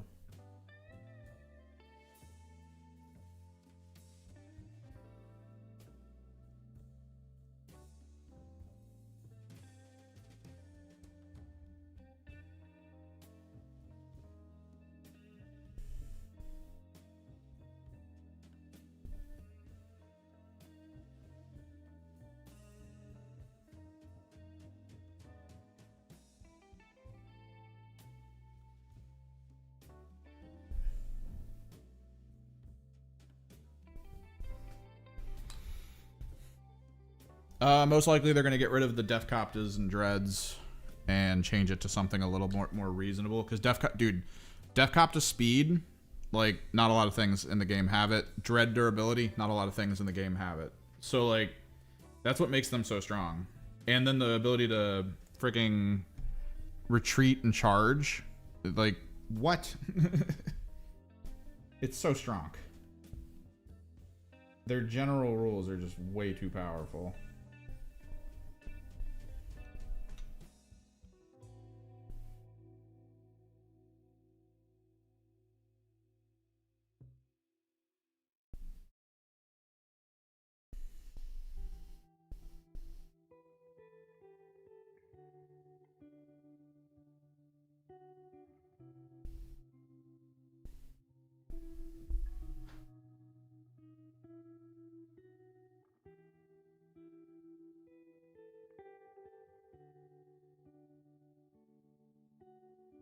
Even though their war boss can't attach to anything, the fact that he can go into deep strike with a full squad of boys.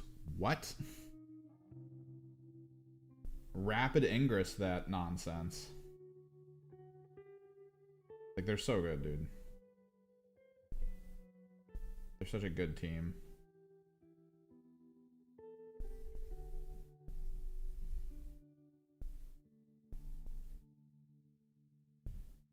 I think they go with, like, more boys. They go with a boss that can actually link to them. Maybe they get, like, some gunner boys as well. Like some of the Ludas.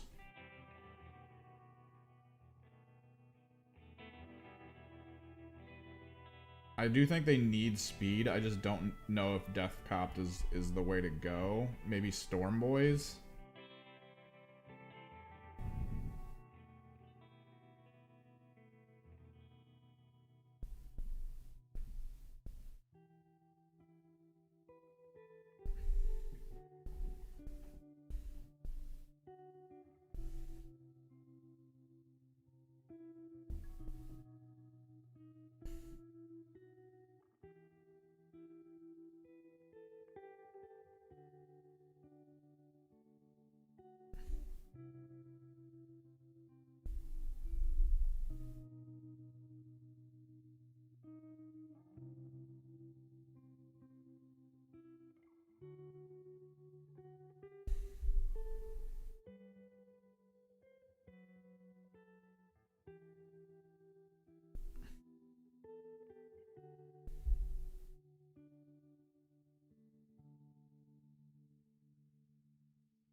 I do still think they would have, like, a bit of melee, but they do need, like, a little bit of Daka to, like, kind of balance it out with, like, something that's not exactly strong on an orc, but can be strong, I guess.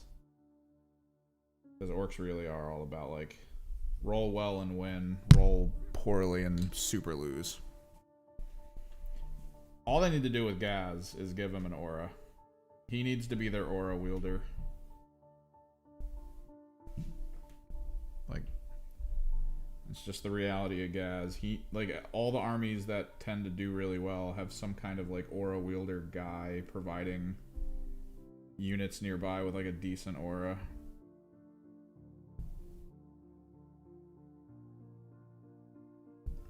that can swap it between a bunch of things. Be versatile. And I think Gaz needs to be that guy for the orc team. And I don't know why he isn't.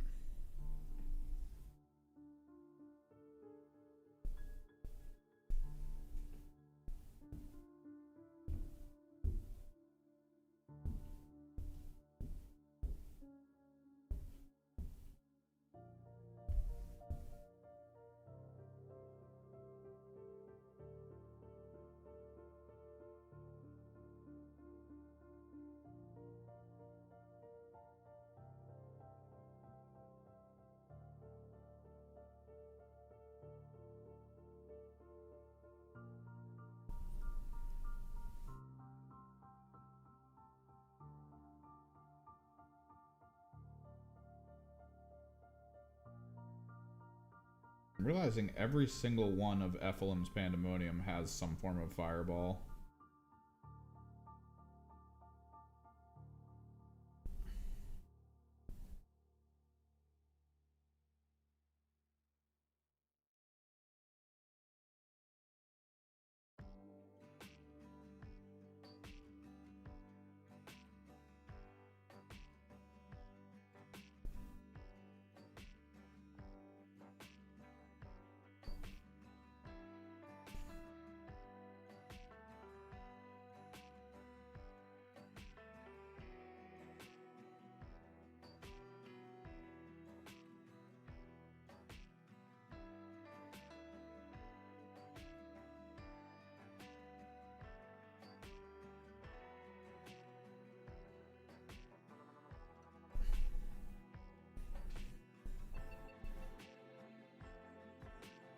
Well, I feel like the Krork model comes out narratively, right? Like, something's got to be happening that makes it happen. Because, like, the concept behind it was the whole reason we have orcs in their, what is technically a placid state, which is what they're in right now, is because there's not a big enough threat in the universe to make them think, like, we got to bring that back. Like, it's sort of like an emergency alert system. Like, the orcs actually are kind of that. At some point, if there's a big enough threat in the universe that makes them, like, that makes the orcs themselves a little worried. It's like a genetic response to be like, we need Krorks again. So I feel like it's got to be, like, something narrative that triggers it.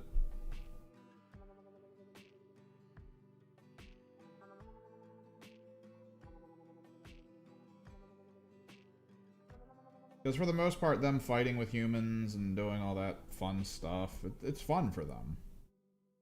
Going to, like, the warp and fighting demons eternally, it's fun. They don't view any of it as, like, an issue.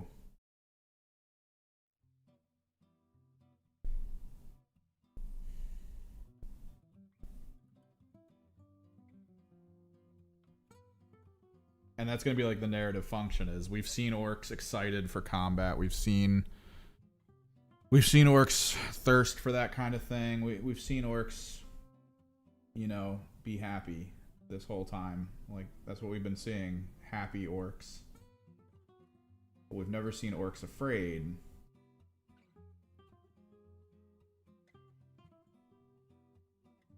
And, like, that's going to be the narrative, is that the orcs get afraid of something.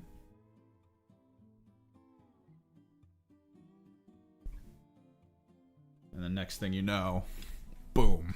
Yeah, that's the thing. Like, what if one of the greater hive minds, like one of the big bad hive minds, shows up?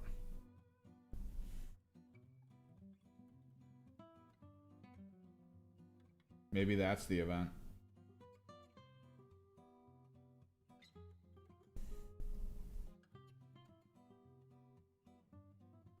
Maybe that's all it's gonna take.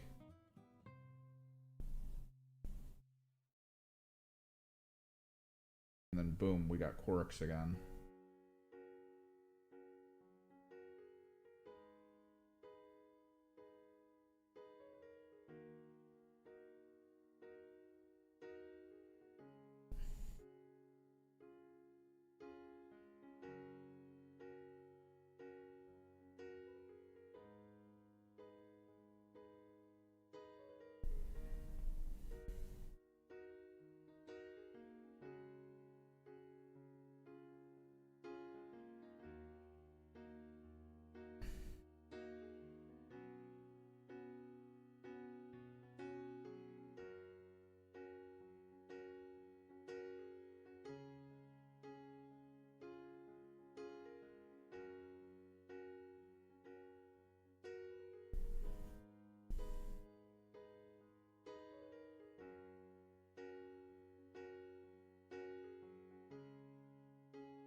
I mean, they're at that point they're basically just the Primarchs, right?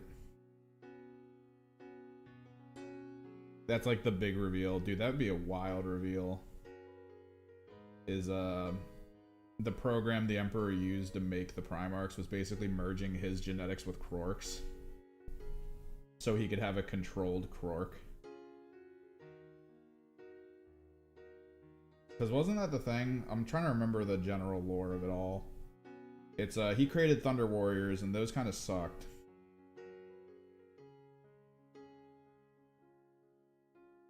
But then he got like help from someone who showed him how to make Primarchs and Space Marines as they are right now.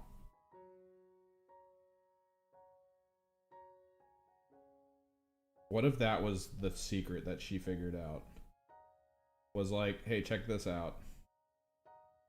Orc mushroom DNA plus your DNA.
The Emperor's finest were orcs all along.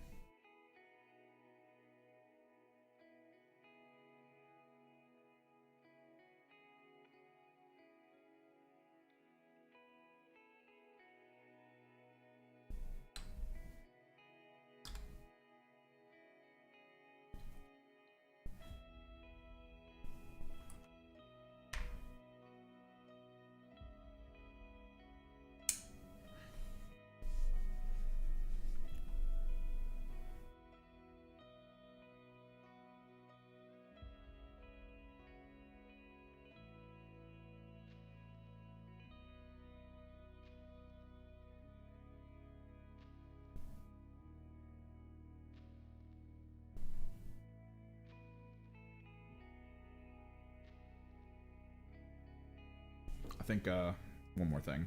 Keep forgetting he has gold on him.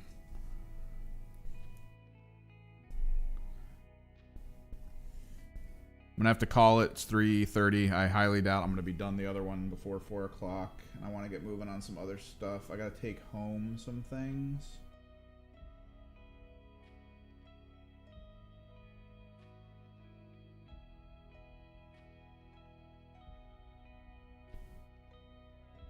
Thanks for hanging out, guys. It was a good Thursday. I'm trying to expand stuff you guys can do on the channel. Super chats and stuff are active right now, I believe. I do want to get you guys some membership benefits together before I even start that up. We'll go from there.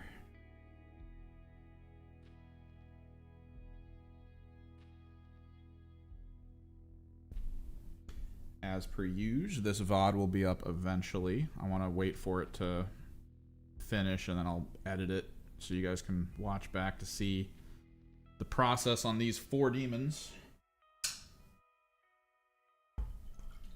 We're going to try to get the other one done tomorrow. But I've got some stuff I got to get together.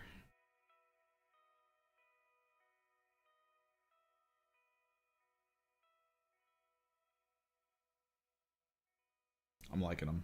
And we got the Stormcast to do tomorrow on top of the other demon. I'm going to try to do the Stormcast in a slightly different fashion because a lot of them look very similar in terms of what they have on them. So we're mostly going to go basically like... we'll start with like the gold elements. Like I'll pick a gold, probably golden armor.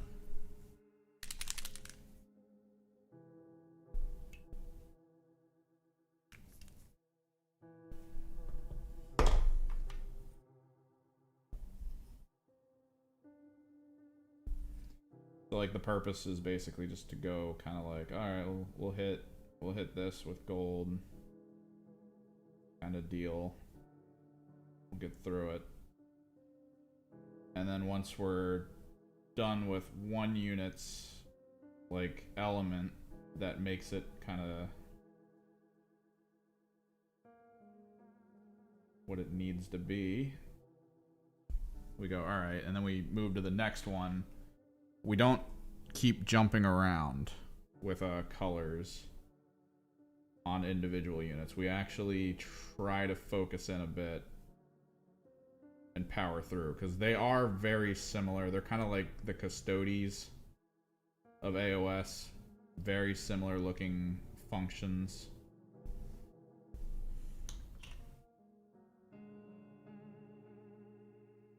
I think it'll just be easier to go about it like this way.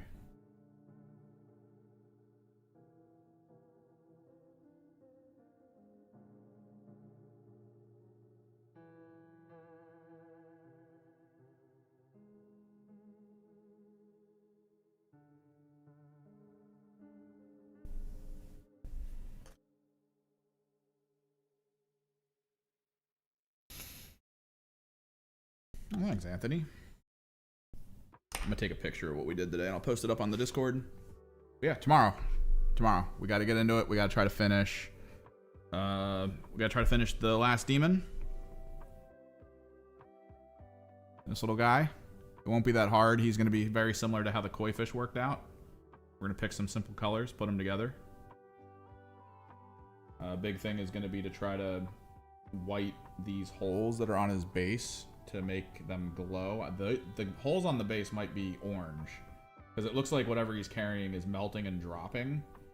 So I think the dabbled holes are gonna look kind of like the orange going into it, and then we'll do the other ones in green for like the rings and stuff. But yeah, he'll be cool. I think he'll be neat. Fun finish though. Fun finish.